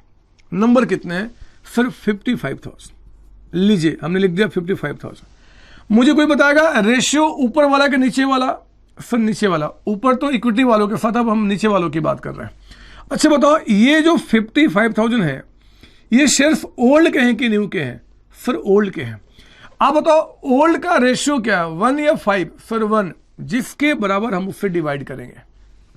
फिर बच्चे, जिस कंपनी में आपको शेयर निकालना है उस रेशियो से मल्टीप्लाई करते हैं। सिंपल सा मैथमेटिक्स आपका है। तो यहां पे 2,75,000 शेयर्स निकल के आया जो नई कंपनी को देना होगा। इसका मतलब हुआ कि ओल्ड कंपनी में जो 55,000 शेयर्स थे, इसके बदले में वोडाफोन ने अपनी कंपनी के 2,75,000 शेयर्स देने की बात कही है। और कहता है पॉइंट नंबर 2 में कि नई कंपनी में एक शेयर की वैल्यू 10 रुपीज आपका है। तो बच्चे 27,50,000 का अमाउंट निकल के आया जो इनको पे किया गया है। आप जानते हैं इसी दोनों को ऐड करके जो अमाउंट आएगा that will be amount of PC, क्योंकि नेट पेमेंट मेथड में कंपनी के मालिक को जो भी कुछ पे किया गया उसको ऐड कर दो, that will become equal to PC आपका। तो ठीक है, ये प्लस ये बताओ कितना हो गया, 27,50,000 ऐड किया तो बच्चे ये आ गया आपका 37,500 का अमाउंट आपका। लो पीसी निकल के आ गया। लो हमने पीसी निकाल दिया बच्चे, हमने आपके सेकेंड मेथड से भी पीसी निकाल दिया आपका। ये तो मुझे बहुत सिंपल लग रहा है, कुछ है ही नहीं, सिर्फ ओल्ड कंपनी के जो मालिक है ना उनको जो भी कुछ पे किया गया ऐड कर दो, वही हमारा पीसी निकल के आ जाएगा। हाँ, कुछ सीखने को अगर मिला तो एक नया वर्ड आपको क्या मिला जी, स्वैप रेशियो। मैं इसके बारे में डिटेल में भी आऊंगा, नोट भी लिखाऊंगा, आप चिंता नहीं करना। बट आप ध्यान रखना, आप कसम खा लो जब जब स्वैप रेशियो का नाम लिया जाएगा तो हमेशा ओल्ड के बदले में न्यू को कितना मिला आपका। ओल्ड पहले नाम आएगा, न्यू आपका बाद में आएगा। ये हमेशा, चाहे दुनिया में कोई कुछ भी कहे, आपको ये बात ध्यान रखना होगा। ठीक है ना जी। फिर हाँ हो गया, फिर हो गया बच्चों, लिख लिया आप लोगों ने? फिर हाँ जी लिख लिया। अच्छा, मैं आपको आगे बढ़ाऊं उसके पहले छोटा सा आपको आगाह करना चाहता हूं। एक परेशानी से बच्चे जो आम तौर पे एग्जाम में आते हैं और बच्चे परेशान हो जाते हैं, पता है वो क्या है? आपने मेरे साथ कसम खाया है, याद रखना, आपने कसम खाया, झूठ नहीं, कसम झूठा नहीं खाते, झूठा कसम खाने से कीड़े पड़ते बच्चे, अगला जन्म कीड़े मकोड़े का होता है। आप वो काम नहीं करना। आप कसम खाए हो कि क्या जी, ओल्ड कंपनी के ओनली सिर्फ शेयर होल्डर्स को नेट पेमेंट मेथड से जब भी पीसी निकालेंगे तो ओल्ड कंपनी के जो शेयर होल्डर्स है ना बच्चे, इनको जो पेमेंट किया गया बस वही हमें लेना है, ओनली ओल्ड कंपनी के सिर्फ मालिक को।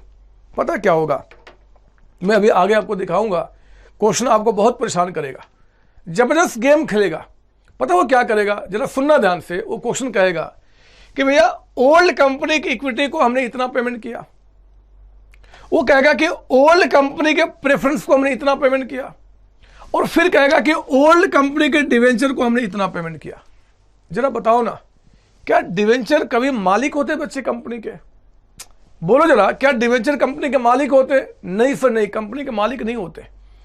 तो फिर बच्चे डिवेंचर को जो पे किया गया है that will not become part of PC. PC is the amount which only paid to equity and preference. आपका कंपनी के जो शेयर होल्डर्स होते हैं उनको जो पे किया गया सिर्फ वही लेना, इसके सिवाय किसी को कुछ भी कह दे आपको यहां पर कंसीडर नहीं करना, सिर्फ ओल्ड कंपनी के शेयर होल्डर को।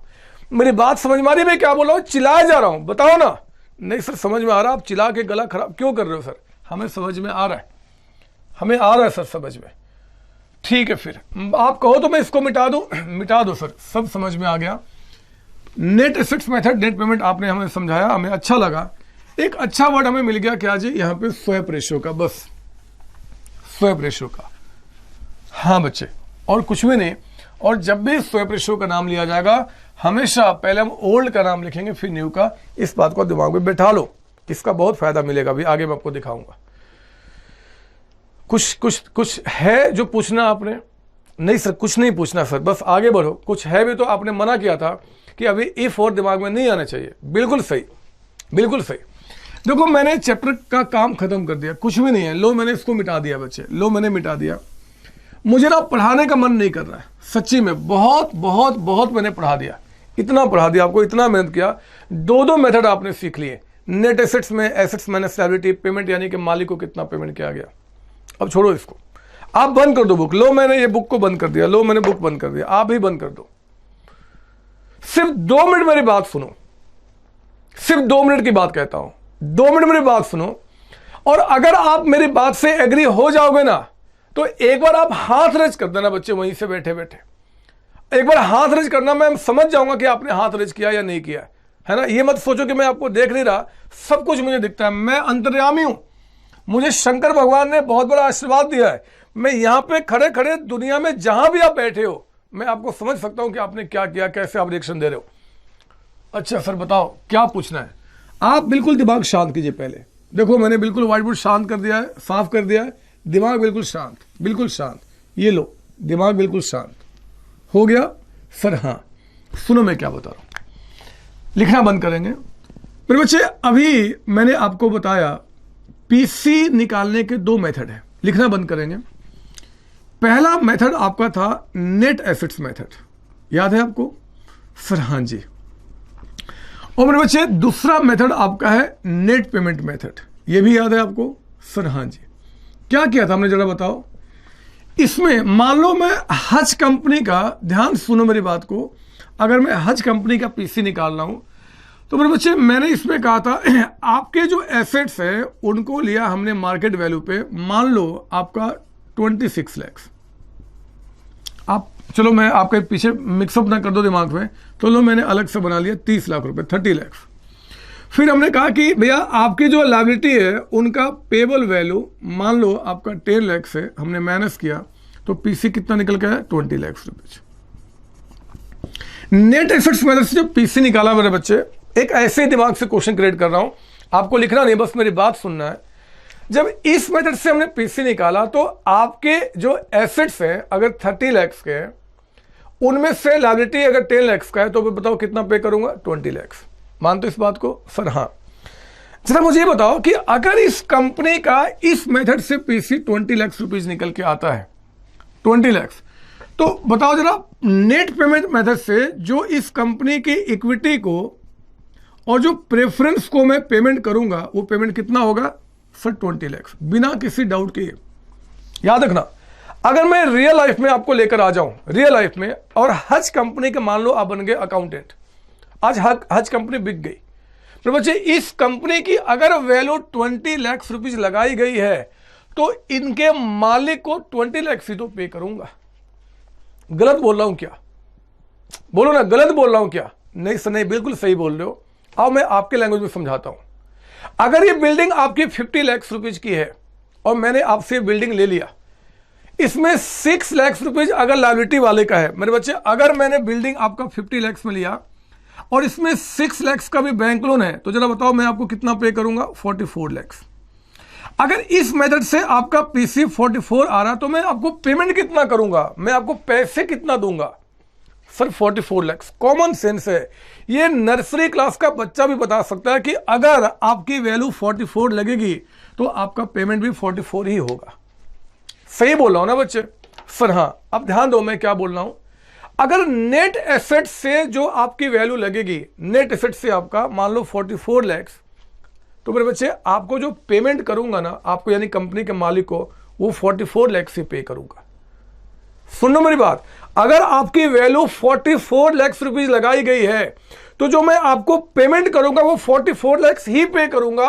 अगर दुनिया में विष्णु भगवान भी नीचे आ जाए तो भी यही काम होगा, यही काम होगा, यही काम होगा। जितनी आपकी वैल्यू उतना पेमेंट करूंगा। गलत तो नहीं बोल रहा?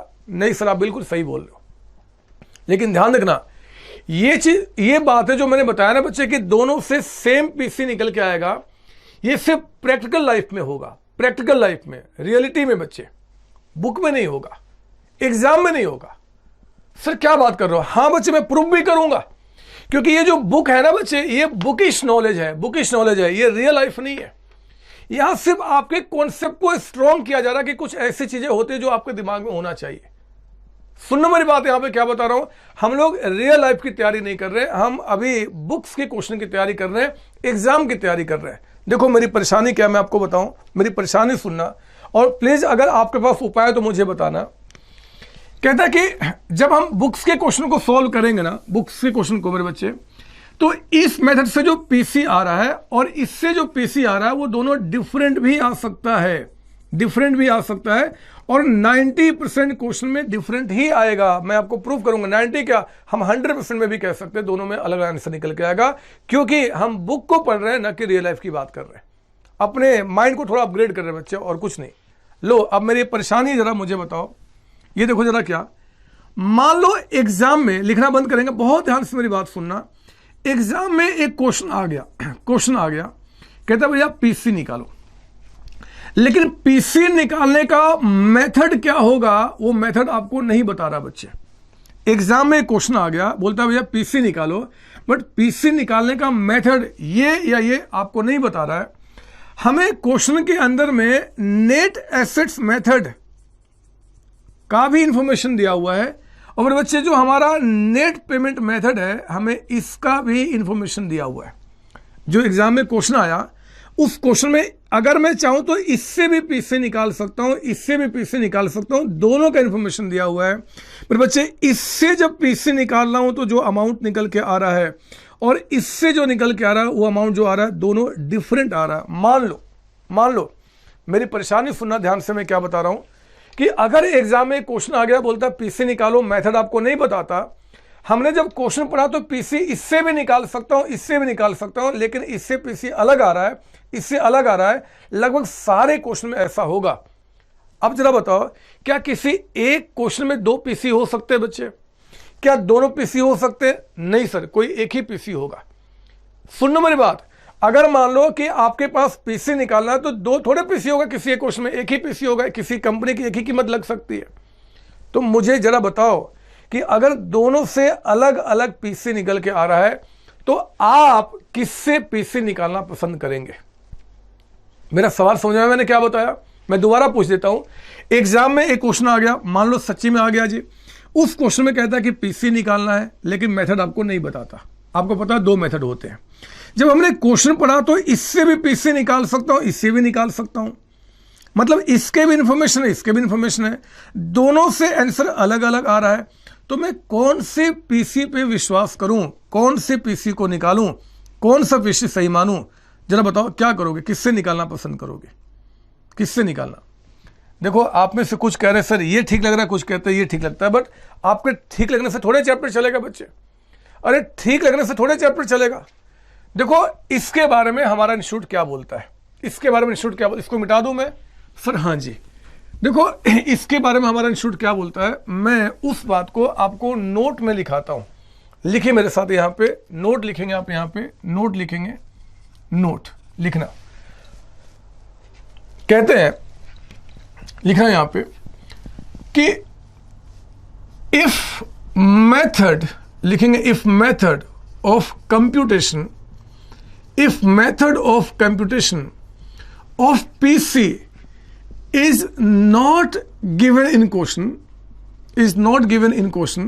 बच्चे अगर क्वेश्चन में पीसी निकालने का मेथड ना बताए, comma, then firstly PC should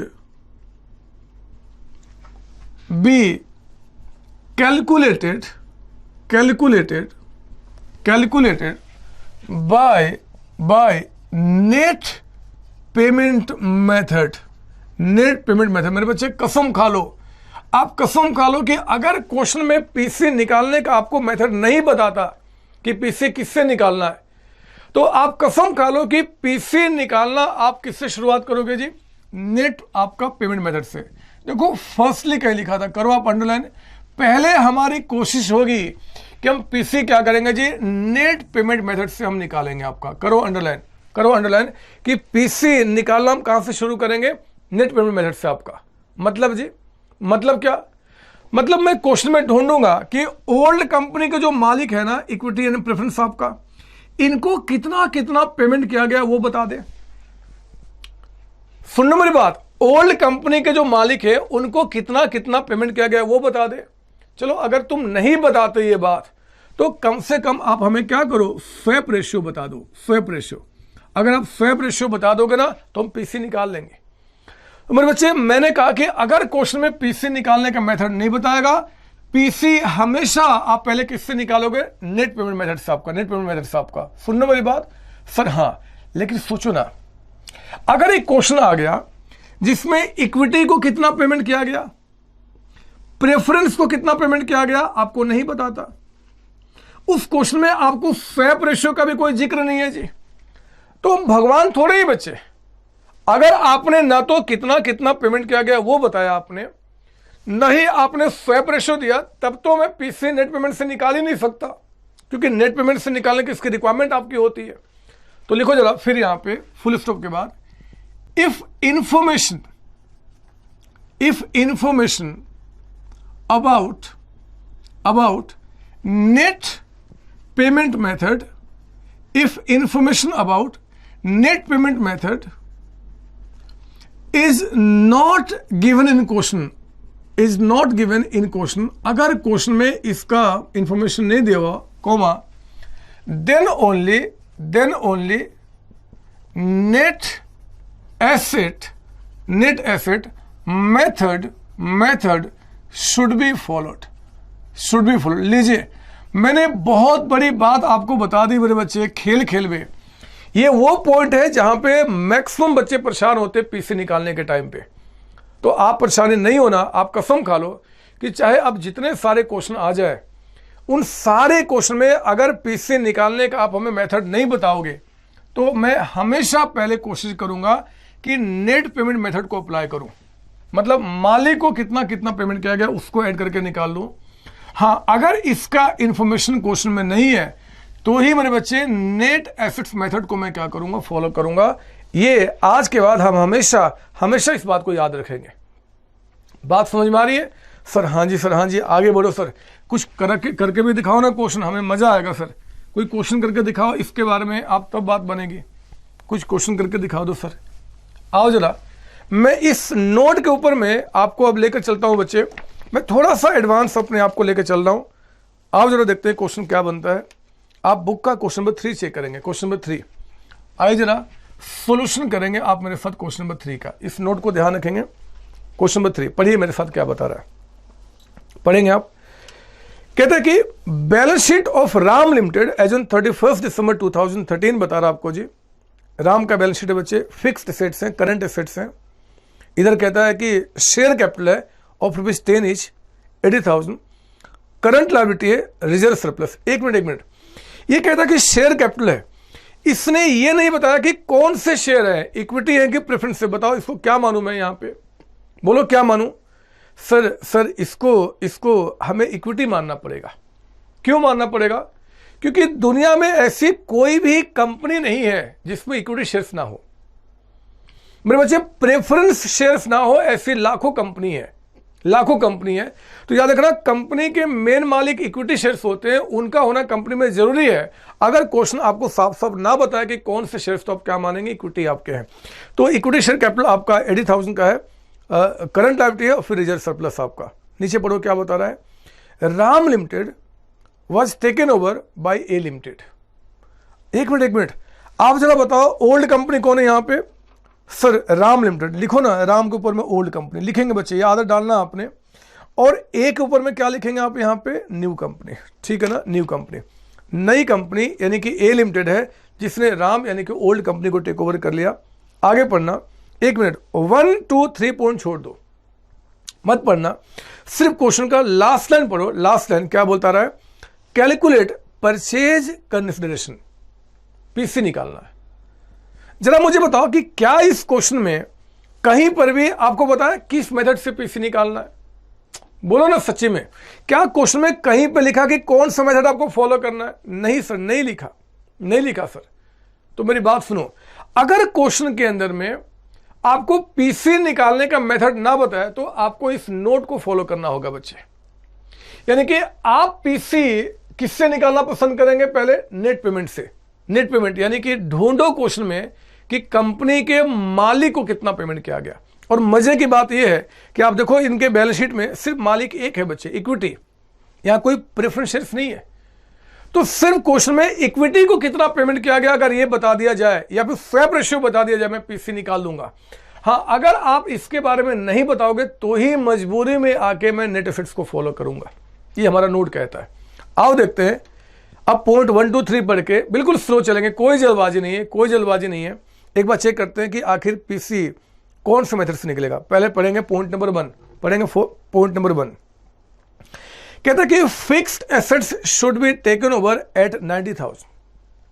बिल्कुल स्लो हो जाओ, कोई जल्दबाजी नहीं है। बताओ फिक्स्ड एसेट्स की वैल्यू 90,000 पे टेक ओवर की गई है। ये जो 90,000 में फिक्स्ड एसेट्स गया, ये कौन से मेथड में इंफॉर्मेशन यूज किया जाएगा? ये जो इंफॉर्मेशन जरा बताओ, नेट पेमेंट का है कि नेट एसेट्स का है? सर ये नेट एसेट्स का है, नेट एसेट्स का। और आप भगवान से क्या प्रार्थना कर रहे हैं कि सर नेट पेमेंट मतलब स्वैप रेशियो बता दो। अगर स्वैप रेशियो बता दिया ना बच्चे, एक ही मालिक इक्विटी का, तो काम खत्म हो जाएगा, एक ही बार में पीसी निकल के आ जाएगा।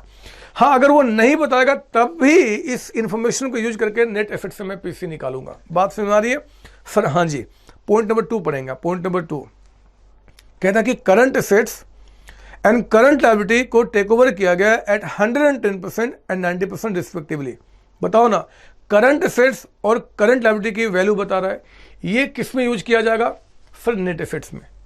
और हम भगवान से क्या प्रार्थना कर रहे हैं? सर नेट पेमेंट के बारे में बता दो, मतलब मालिक को कितना पेमेंट किया गया, हम इससे निकाल देंगे। नहीं बताओगे तो फिर तो इसमें आना ही पड़ेगा। लो, पॉइंट नंबर 3 में भगवान ने आपकी प्रार्थना सुन ली बच्चे। पॉइंट नंबर 3 में भगवान ने आपकी प्रार्थना सुन ली। सुनो क्या बता रहा है, 3 equity shares of new company, एक यहां पे कौन है? नई company. 3 equity shares of new company would be issued, मैं लिख रहा हूं यहां पे ओल्ड इज टू न्यू, कहीं पे भी अलग से लिख दो, यहां पे अलग से लिख दो। यहां पे नई कंपनी 3 इक्विटी शेयर्स देने को तैयार है for every 2 shares held in Ram, यानी कि ओल्ड कंपनी। ओल्ड में अगर 2 शेयर्स है तो नई कंपनी 3 शेयर्स देने को तैयार है 12 के हिसाब से। लो, बात बन गई मेरे बच्चे। यहां तो स्वैप रेशियो आपको बता दिया, मालिक एक है इक्विटी, तो इक्विटी को कितना कितना किस रेशियो में पेमेंट किया जाएगा क्वेश्चन बता दिया। सिर्फ इतना बताओ आप मुझे, बाकी मैं खुद कर लूंगा, कि इस क्वेश्चन में आपके मुताबिक पीसी कौन से मेथड से निकलना चाहिए। बोलो ना कौन से मेथड से। सर इसमें पीसी निकल के आएगा आपका नेट पेमेंट से, क्योंकि स्वैप रेशियो बता दिया। फिर क्या रुकना, शुरू करो आप मेरे साथ सॉल्यूशन करना। लिखिए यहां पे computation of PC by net payment method. मेरे बच्चे अभी जो 1 और 2 क्वेश्चन किया था, हमने वहां पे आपको सिलेक्ट नहीं बोला करने के लिए, वहां पे मैंने आपको दोनों मेथड समझाया था। लेकिन क्वेश्चन नंबर 3 ऑनवर्ड हमें क्या करना होगा, खुद समझना होगा किससे पीसी निकाला जाएगा। बताएं, 2 रिप्रेजेंट्स ओल्ड कंपनी। इस क्वेश्चन में कौन ओल्ड कंपनी है? Sir Ram limited. लिखो यहां पे राम। इन जरा बताओ क्या नाम है नई कंपनी का? सर ए लिमिटेड। यहां लिखिए ए लिमिटेड। आप यहां करेंगे कैलकुलेशन, और मेरे बच्चे इसी कैलकुलेशन का अमाउंट यहां पे निकालकर हम पीसी कह देंगे। बताओ ना बैलेंस शीट देख के कि ओल्ड कंपनी यानी कि राम का कौन मालिक है? Sir equity share. ठीक है, पॉइंट नंबर 3 पढ़ के बताओ नई कंपनी में इनको क्या मिल रहा है? तो कहता है सर 3 इक्विटी शेयर्स दिए जाएंगे। अच्छा, ओल्ड की इक्विटी को नई कंपनी में क्या मिलेगा? Equity shares. मैंने कहा था आपको चिंता नहीं करना, क्या दिया जाएगा क्वेश्चन साफ साफ शब्दों में बताएगा। अच्छा कितने, आओ चेक करते हैं। जल्दी से बैलेंस शीट देख के बताओ, जल्दी से बैलेंस शीट देख के बताओ कि ओल्ड कंपनी के बैलेंस शीट में नंबर ऑफ इक्विटी शेयर्स कितने हैं। नंबर बताओ, नंबर बताना। सर 8000 नंबर पूछा था हमने, नंबर अमाउंट नहीं, 8000। ठीक है, जरा बताओ इस 8000 को किससे डिवाइड करूंगा मैं? सर 2 से। अच्छा बताओ मल्टीप्लाई किससे करूंगा? सर 3 से। तो जरा बताइए कितने शेयर्स आ गए? 12,000 शेयर्स। 12,000 मेरे बच्चे। नई कंपनी ओल्ड कंपनी के 8,000 शेयर्स के बदले में अपनी कंपनी के 12,000 शेयर्स देने को तैयार है। और हाँ जरा पढ़ के बताओ कि नई कंपनी के एक शेयर की वैल्यू कितना बता रहा है? पॉइंट नंबर 3 में सर 12 रुपीज आपका। तो मल्टीप्लाई करो 1,44,000 मेरे बच्चे, यही आपका पीसी निकल के आ गया। PC becomes equal to how much आपका? 144। लीजिए क्वेश्चन खत्म हो गया, खत्म हो गया मेरे बच्चे। एग्जाम का आया हुआ क्वेश्चन आपका है। अरे आपके एग्जाम में आया हुआ क्वेश्चन है, ये क्वेश्चन 4-4 नंबर में हमेशा पूछ देता है। और बच्चे क्या करते हैं, उल्टे सीधे काम करते हैं, छोड़ के आ जाते हैं। हाँ तो आप थोड़े छोड़ोगे बोलना कि पीसी निकल गया कितना जी? 44,000। हमने इस नोट को सिर्फ फॉलो किया और हमेशा फॉलो करेंगे। पीसी निकालना जब मेथड ना बताए तो नेट पेमेंट से शुरुआत करूंगा, यानी कि मालिक को कितना पेमेंट किया गया वो बताए या फिर स्वैप रेशियो बताए। अगर ना बताए तो नेट एसेट्स को फॉलो करूंगा। आई बात समझ में? सर हाँ जी। अच्छा मेरी बात सुनो मेरे बच्चे, मेरा आंसर हो चुका है, आंसर हो चुका है, लेकिन मुझे कुछ आपको प्रूफ करने का मन कर रहा है। सच्ची बता रहा हूं कसम से, मैं जो अब काम करने वाला हूं ना, सिर्फ आपके लिए करने वाला हूं, सिर्फ आपके लिए। सर क्या प्रूफ करना चाहते हो बताओ ना, हम भी देखें जरा। मैं आपको यह प्रूफ करना चाहता हूं कि अगर मैं ये क्वेश्चन को सॉल्व करूं नेट एसेट्स मेथड से, तो देखता हूं कि क्या जो पीसी आया है ये और ये क्या सेम है कि अलग निकल के आ रहा है। मैं चेक करता हूं कि क्या पीसी हमारा सेम निकल के आ रहा है कि अलग निकल के आ रहा है। आइए धैर्य से मेरी बातें सुनेंगे, क्या निकल के आता है। आप लिखेंगे नहीं, क्योंकि देखो ये बातें सिर्फ समझाने के लिए, आंसर मेरा हो चुका है, हमें 4 मार्क्स मिल चुके हैं। देखो क्या बता रहा है। पॉइंट नंबर 1, फिक्स एसेट्स कितने में टेक ओवर हुआ? 90 में। आपको पता ना नेट एसेट्स में क्या बोलते हैं जी, हम लेते हैं एसेट्स एट मार्केट वैल्यू। तो मेरे बच्चे एक तो इनका जो फिक्स एसेट्स है कहता है कि वो टेक ओवर किया गया कितने में जी? 90,000 पे। लिख दिया हमने यहाँ पे। सर हम भी लिखे नहीं बच्चे, आंसर आपका हो चुका, मुझे कुछ प्रूफ करना है। मैं आपको दिखाना चाहता हूं कि दोनों मेथड से अलग अलग आंसर भी आ सकता है, जो मैंने आपको बोला था। आई जरा, और फिर क्या बता रहा जी कि देखो बैलेंस शीट में जो करंट एसेट्स हैं, पॉइंट नंबर 2 में कहता है कि उनको टेक ओवर किया गया 110%। तो करंट एसेट्स बैलेंस शीट में 90,000 पे थे। जरा बताओ 110 कितना हो जाएगा? ये हो गया सर 99,000, यानी कि ये आ गया कितना जी? 189 आपका। माइनस कीजिए इसमें से लायबिलिटी एट पेबल, आपका लायबिलिटी एट पेबल। जरा बताओ कौन कौन सी लायबिलिटी है यहाँ पे? सर करंट लायबिलिटी है। आप बताओ करंट लायबिलिटी को कितना पेमेंट करना है? तो बैलेंस शीट में तो 40,000 है सर, लेकिन पॉइंट नंबर 2 में कहता है कि इनको टेक ओवर किया गया एट 90%। पेबल वैल्यू आपका, पेबल कितना हो जाएगा? 40 का 90% 36,000। तो बताओ पीसी कितना आ गया? 153। अरे ये क्या, देखो मैंने आपको सारी बातें प्रूफ कर दी। इससे जो पीसी निकल के आ रहा है और इससे जो पीसी निकल के आ रहा है, दोनों डिफरेंट निकल के आ रहे हैं। नेट एसेट से जो पीसी आ रहा है और नेट पेमेंट से बोथ आर डिफरेंट बच्चे, दोनों अलग अलग निकल के आ रहे हैं। सुन मेरी बात ध्यान से, अगर एग्जाम में आपने पीसी इस मेथड से निकाल दिया, अगर पीसी इससे निकाल दिया, तो मार्क्स आपको 0 मिलेगा, 0 मिलेगा, क्योंकि आपको इस गाइडलाइंस, इस नोट को फॉलो करना, आपका इंस्टीट्यूट इसके बारे में बात करता है। अगर कोई बच्चा बहुत ज्यादा स्मार्ट है, बहुत स्मार्ट, वो कहता है यार मैं एक ही क्वेश्चन में 4 नंबर यहां और 4 नंबर यहां, मैं तो 4 के बदले में 8 नंबर लेकर आऊंगा, वो इससे भी पीसी निकाल लेता है, इससे भी पीसी निकाल लेता है। बताओ उसको मार्क्स कितने मिलेंगे? 0 मिलेंगे, 0 मिलेंगे मेरे बच्चे। क्योंकि दोनों से निकालने का मतलब है कि आप इस नोटिफिकेशन को नहीं जानते हैं, और जो इसको नहीं जानता वो AS14 को नहीं जानता, और जो AS14 को नहीं जानता उसको मार्क्स कैसे मिल सकते हैं बच्चे? तो अगर आप एग्जाम में दोनों से निकाल दोगे तो भी मार्क्स 0 हो जाएगा। यानी कि आपने क्या करना है कि आप इसके मुताबिक इसी तरीके से पीसी निकालेंगे, इसी तरीके से पीसी निकालेंगे।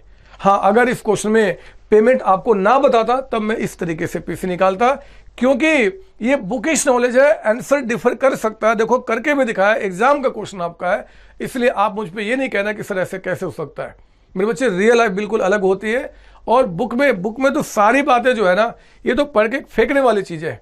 बस आपको पता हो जाए कि एमलगमेशन क्या होता है, पीसी क्या होता है, और इसका कोई यूज थोड़ा ही है।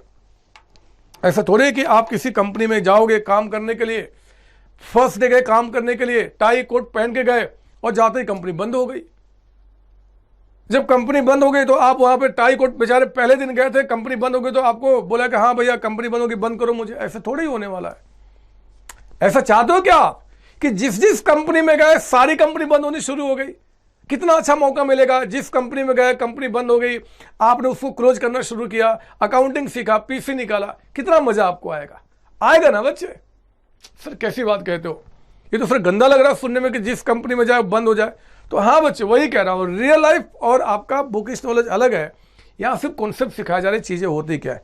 भगवान ना करे ऐसा हो कि आप जिस कंपनी में जाए वो कंपनी बंद हो जाए, तो फिर हम खाएंगे क्या? और जरा इमेजिन करो ना, सारी दुनिया की कंपनी में आप गए और सारी कंपनी बंद हो गई, सबका पीसी तो निकाल दिया, इस चैप्टर में आपने जो सीखा था वो यूज भी कर लिया, लेकिन भूखे मरेंगे सबके सब। इसलिए ऐसा नहीं होना चाहिए। अच्छा सर, देखो मैं आपको बताऊं, मैंने कुछ भी अभी तक आपको नहीं पढ़ाया, कुछ नहीं पढ़ाया, खामखा मैंने आपका इतना समय बर्बाद कर दिया। कुछ नहीं पढ़ाया बच्चे, सिर्फ आपको इतना बताया। देखो 3 बातें हैं, एक है एमलगमेशन, एक है आपका एब्जॉर्प्शन, एक है एक्सटर्नल रिकंस्ट्रक्शन। तीनों का मतलब मैंने बताया जी क्या होता है। हमने कहा कि पीसी निकालने के 2 मेथड होते हैं, नेट एसेट्स, नेट पेमेंट। जिससे क्वेश्चन बोलेगा आप उससे पीसी निकालना, ना बोले तो क्या करना जी, नेट पेमेंट से निकालना। हाँ, इसका इंफॉर्मेशन ना हो तो नेट एसेट्स को फॉलो करना। यही कहा ना बच्चे मैंने। और एक अच्छा वर्ड आपको क्या दिया मैंने, स्वैप रेशियो। जब जब स्वैप रेशियो का नाम लिया जाएगा, पहले ओल्ड का नाम लेंगे फिर बाद में न्यू का, क्यों मैं आगे बताऊंगा, लेकिन आपको ये बात याद रखनी है, याद रखनी है। सर एक क्वेश्चन और अच्छा कराओ ना सर, अच्छा कराओ ना, आप तो बहुत धीमे धीमे क्वेश्चन करा रहे हो।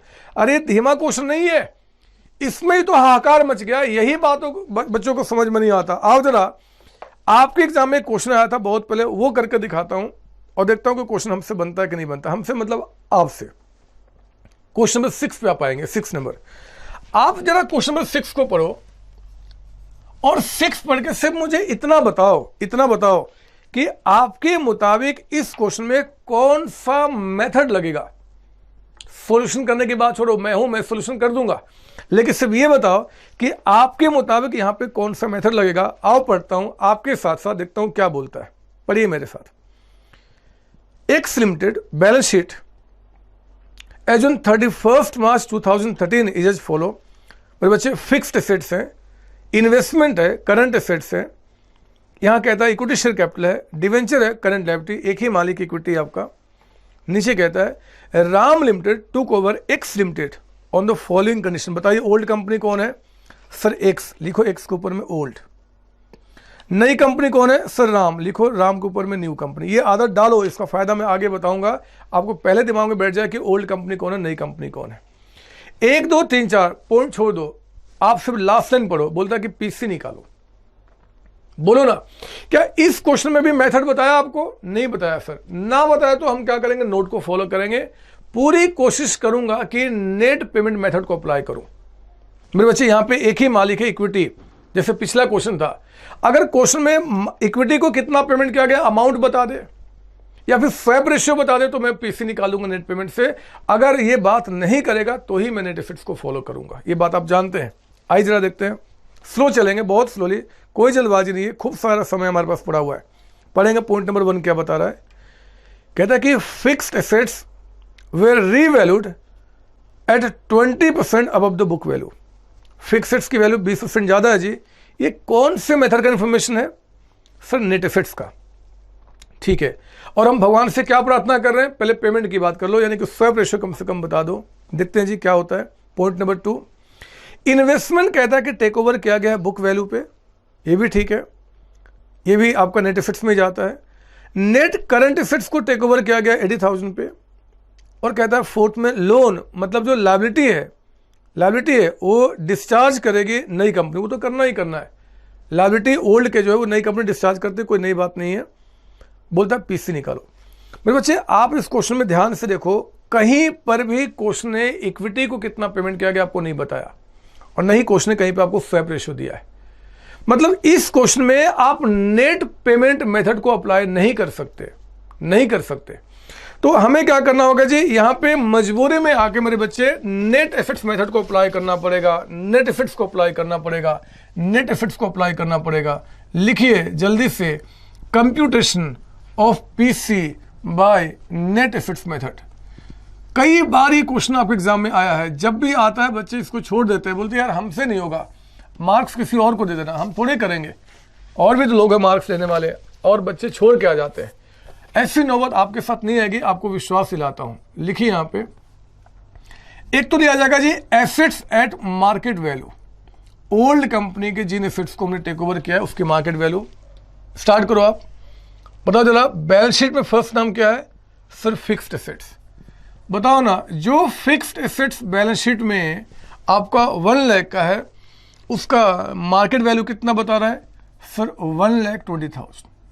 120 आपका 20% अबव।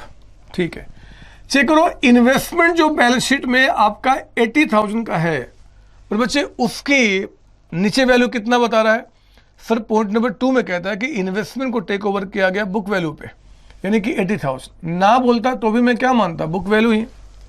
मेरे बच्चे पॉइंट नंबर 3 ध्यान सुनना, कहता है कि नेट करंट एसेट्स। ओहो, एक मिनट, नेट करंट एसेट्स, वो करंट एसेट्स नहीं कह रहा है, नेट करंट एसेट्स। याद करो बचपन की बातें, जब आप छोटे छोटे बच्चे हुए करते थे तो आपके छोटे छोटे सर ने बताया था कि नेट करंट एसेट्स का मतलब होता है current assets minus current liability. मेरे बच्चे वर्किंग कैपिटल का दूसरा नाम होता है नेट करंट एसेट्स। सुनने मेरी बात, शब्दों पर गौर करेंगे। नेट करंट एसेट्स जरा बताइए बैलेंस शीट देखकर कि इस कंपनी का करंट एसेट्स बैलेंस शीट में कितना है सर? 1,20,000। मेरे बच्चे करंट एसेट्स आपका 120 का है, जरा बताओ करंट लायबिलिटी बैलेंस शीट में कितने का है? 50 का है। तो बताओ 120 माइनस 50 कितना हुआ? नेट कितना हो गया? 70। अब 70,000 का जो आपका नेट करंट एसेट्स है, पॉइंट नंबर 3 कहता है कि उनको टेक ओवर किया गया 80,000 पे। 70,000 जो था बच्चे उसको 80 पे टेक ओवर किया गया। बताओ यहां 70 आएगा कि 80 आएगा सर? मार्केट वैल्यू यानी कि 80,000 आएगा। 80,000 बिल्कुल सही बोला बच्चे आपने, मार्केट वैल्यू लेना ना, मार्केट वैल्यू ये हो गया आपका। अब चलो बताओ ये टोटल कितना हो गया सर? 2,80,000, 280। अब इसमें माइनस कीजिए liabilities at payable value. Liability आप माइनस करेंगे एट पेबल वैल्यू। जरा देख के बताओ बैलेंस शीट में, बैलेंस शीट देख के बताओ कि कौन कौन सी लायबिलिटी है, बताइए बैलेंस शीट में। सर एक तो डिवेंचर है, एक करंट लायबिलिटी है। मेरे बच्चे करंट लायबिलिटी ऑलरेडी यहाँ पे माइनस हो चुका है, दोबारा नहीं आएगा। सिर्फ एक नाम मुझे दिख रहा है जी 9% डिवेंचर, मुझे एक नाम दिख रहा है मेरे बच्चे 9% डिवेंचर। बताओ बैलेंस शीट में कितना है सर? 1 लाख। पॉइंट 4 में कहता है कि लोन जो है मतलब लायबिलिटी, वो नई कंपनी डिस्चार्ज करेगी, पे करेगी, वो तो करना ही करना है, लेकिन कितना पे करेगी नहीं बता रहा है, यानी कि बुक वैल्यू यानी कि डिवेंचर को टेक ओवर किया गया है 1 लाख रुपीज पे आपका। लीजिए निकल गया मेरे बच्चे, पीसी कितना आ गया 1,80,000 हो गया, पीसी निकल गया हमारा। पीसी जो आ गया बच्चे कितना हो गया जी 180 का अमाउंट। इस तरीके से क्वेश्चन हमारा कंप्लीट हो गया। कुछ है नहीं क्वेश्चन के अंदर में, एक छोटा सा गाइडलाइंस है जिसको हमें फॉलो करना था, बात तो यहाँ पे खत्म हो गई। कुछ दिक्कत है इसके अंदर में? नहीं सर, नहीं सर, और आगे बढ़ो ना सर, बहुत मजा आ रहा है, हमें तो बहुत मजा आ रहा है। तो आओ जरा, एक हाल फिलहाल में आपके एग्जाम में क्वेश्चन आया था और मेरे बच्चे बहुत रेयर केस में बच्चों ने क्वेश्चन सॉल्व किया था। मतलब मैक्सिमम बच्चों ने क्या क्या उल्टे सीधे काम किए थे। मैं इसको हटा दूं सर? हाँ, आओ देखते हैं कि क्या वो क्वेश्चन जो अभी कराने वाला हूं वो क्वेश्चन क्या आप कर पाते हैं। मैं पहले बता दूं, सुन लो मेरी बात, आप मुझे दोष नहीं देना। जो क्वेश्चन अभी कराने वाला हूं बच्चे, उसमें एक ऐसा पॉइंट है जो अभी तक मैंने आपको समझाया नहीं है। नहीं समझाया, सच्ची बता रहा हूं, कसम से नहीं समझाया। लेकिन उस पॉइंट को समझाने के लिए मेरे बुक में आगे में कम से कम 5-6 क्वेश्चन हैं जहां मैं आपको समझाऊंगा।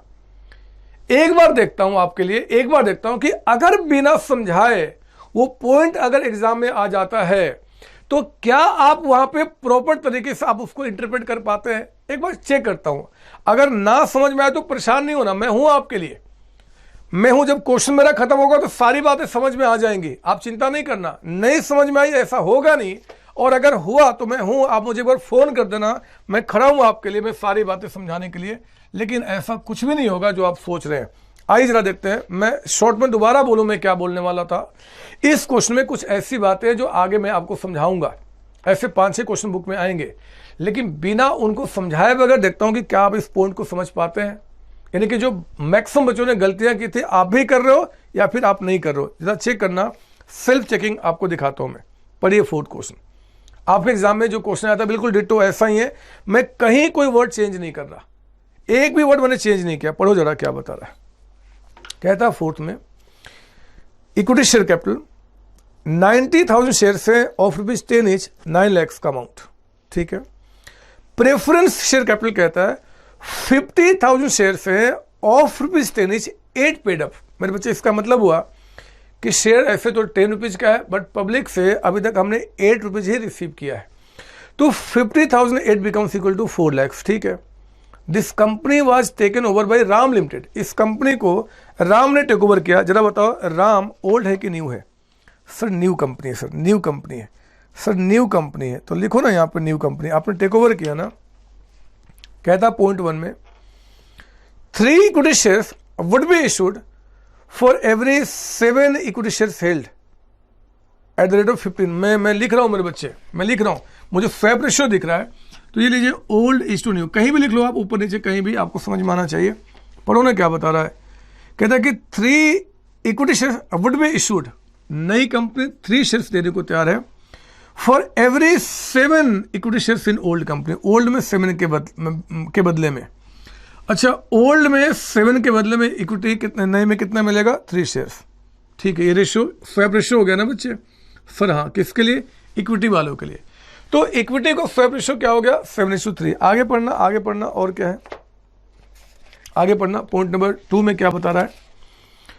कहता है कि ₹5 per share be given in cash to equity share holder.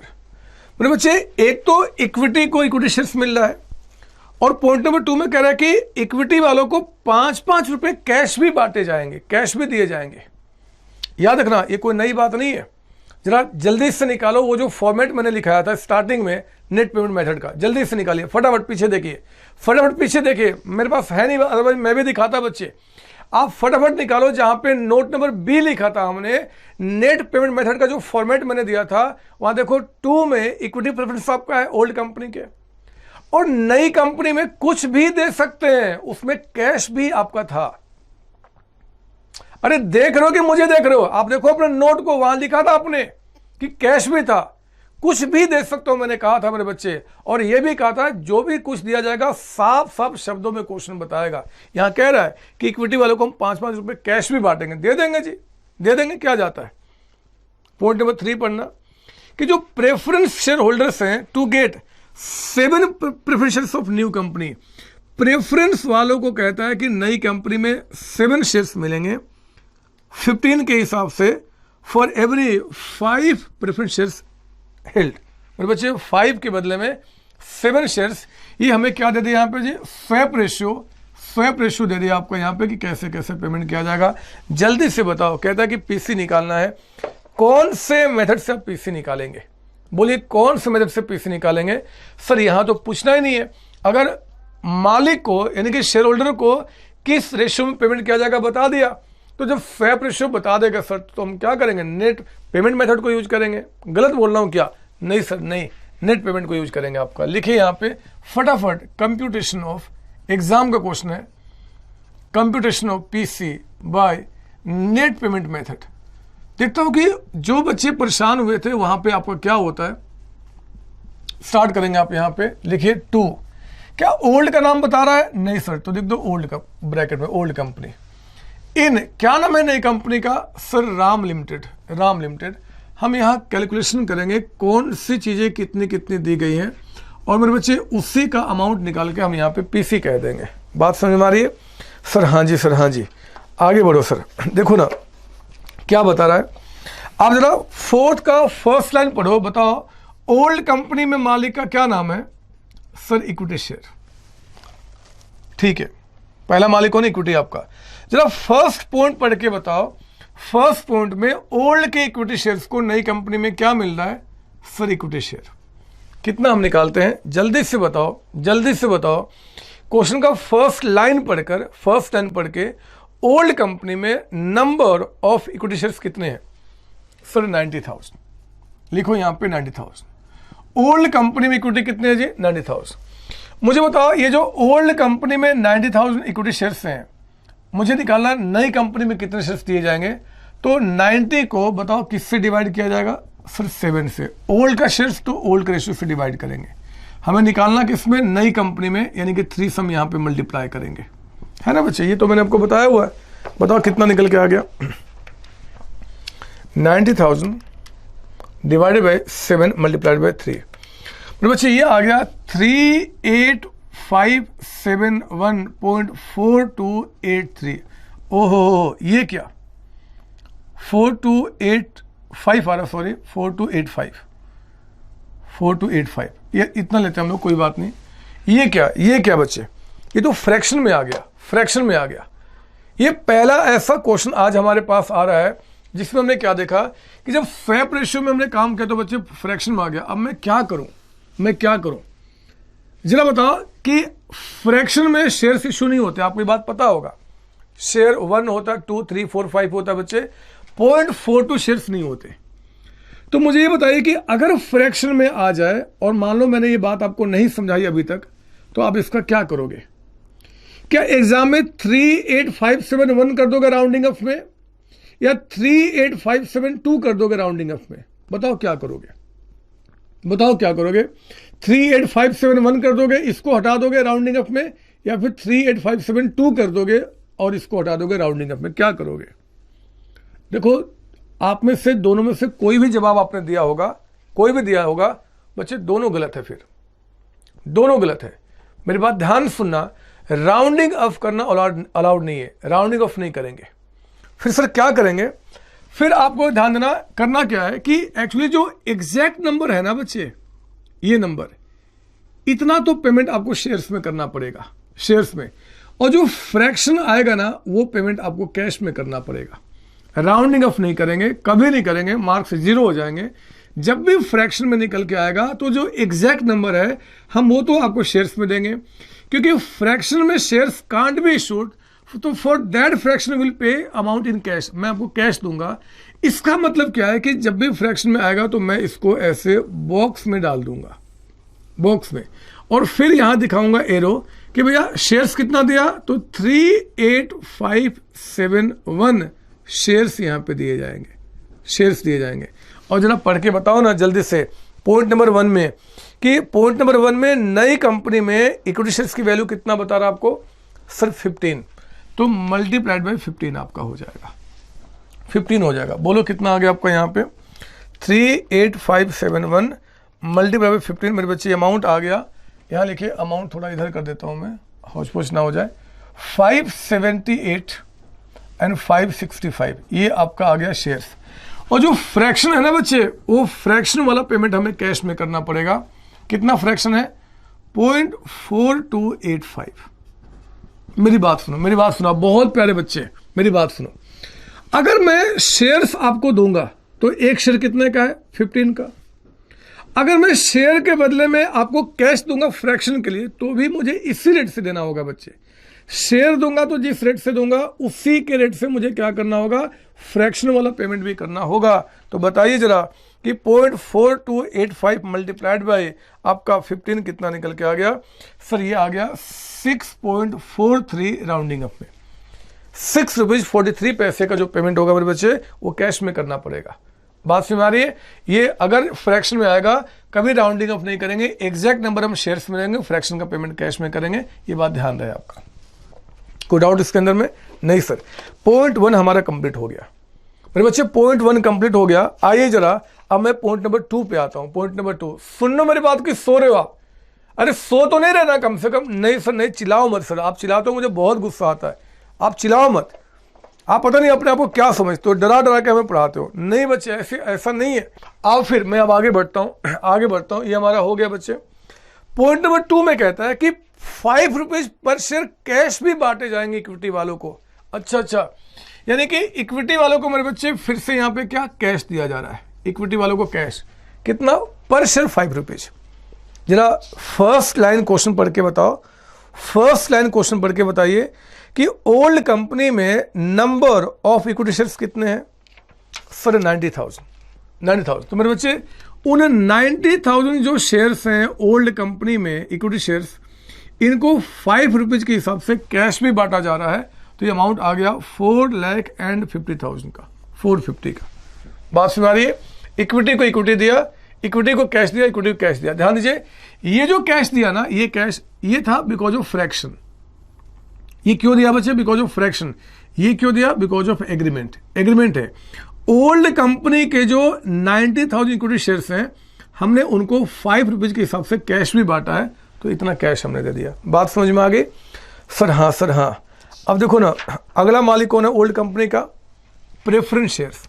तो यहां लिखा हमारे बच्चे प्रेफरेंस शेयर्स जो ओल्ड कंपनी के हैं। जरा बताओ नई कंपनी में इनको क्या मिल रहा है? सर प्रेफरेंस शेयर्स, है ना बच्चे? पढ़ो जरा ध्यान से, पढ़ेंगे ध्यान से। यहां पे आपको पॉइंट नंबर 3 में कह रहा है कि प्रेफरेंस शेयर होल्डर्स को 7 प्रेफरेंस शेयर्स मिलेगा 15 के हिसाब से फॉर एवरी 5। ये रेशियो आपका। जल्दी से जरा बैलेंस शीट देख के बताओ, सॉरी क्वेश्चन का सेकंड लाइन देखकर, कि क्वेश्चन के सेकंड लाइन में जरा बताइए कि नंबर ऑफ प्रेफरेंस शेयर्स कितने हैं। नंबर पूछ रहा हूं, नंबर, और कुछ नहीं देखना, सिर्फ नंबर बताओ। सर 50,000। ये लीजिए, हमने लिखा यहाँ पे 50,000 शेयर्स है। पर बच्चे मुझे पता करना है कि ओल्ड में शेयर्स अगर 50,000 हैं तो नए में कितने शेयर्स मिलेंगे? बताओ। ये 50 किस से डिवाइड किया जाएगा? सर 5 से। मल्टीप्लाई किससे करूंगा? 7 से। कितने शेयर्स आ गए? 70,000 शेयर्स मिलेगा मेरे बच्चे। और नई कंपनी में एक शेयर की वैल्यू कितना बता रहा है? देखिए पॉइंट नंबर 3। सर 15 मेरे बच्चे। ये कितना आ गया? 10,50,000। 1050। खत्म होगी बात। ये हमारा पीसी निकल के आ गया। सर कुछ गलत कर रहे हो? नहीं बच्चे, गलत नहीं कर रहा, अभी मैं समझा रहा हूं। पहले लिखो तो यहां पे आप बताओ कितना आ गया? 578, 565 प्लस आपका 6.43 प्लस आपका 4,50,000 और प्लस आपका 10,50,000। तो मेरे बच्चे ये अमाउंट आ गया आपका 20,78,571.43 का amount. This is the amount of PC आपका। पीसी प्लीज कॉपी कर लो, फिर मैं आगे समझाता हूं। सर हो गया सर, लेकिन सर एक डाउट है। मैं समझ रहा हूं आपका डाउट क्या, आप चिंता ना करो, मुझे दिमाग में सब कुछ है। मैं वो डाउट आपको समझा दूं, वो डाउट क्या है, ताकि क्लास को प्रॉपर तरीके से आपके लिए एंड करें। ये हो गया पहले यहां तक? सर हाँ। देखो आपके दिमाग में डाउट क्या चल रहा है, मैं आपको बता दूं। मुझे सब पता है, मैं जानता हूं आपके माइंड को, मैं आपके माइंड को स्टडी कर चुका हूं। पढ़ेंगे आप क्वेश्चन का सेकेंड लाइन।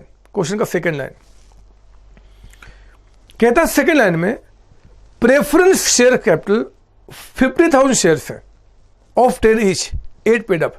सर यहां तो क्वेश्चन ने कहा था कि 1 शेयर 10 का 8 रुपीज पेड अप है। सर आपने इस पेड अप का कुछ किया ही नहीं। ये जो 10 रुपीज का शेयर है पब्लिक से अभी तक 8 रुपए ही है, आपने कुछ किया ही नहीं सर, कुछ किया ही नहीं, आपने कुछ किया ही नहीं सर, ये तो गलत है, आपको करना चाहिए था। लेकिन मुझे समझ में नहीं आ रहा कि ये सवाल कहां से उठ रहा है, कहां से उठ रहा है ये सवाल। आप जवाब खुद दो जरा। यहां पे ये देखो, आप सुनो मेरी बात। ये जो स्वैप रेशियो मेरे बच्चे ये लिखा था 5:7, जरा बताओ ये नंबर के बदले में नंबर है या फिर पेडअप के बदले में पेडअप है?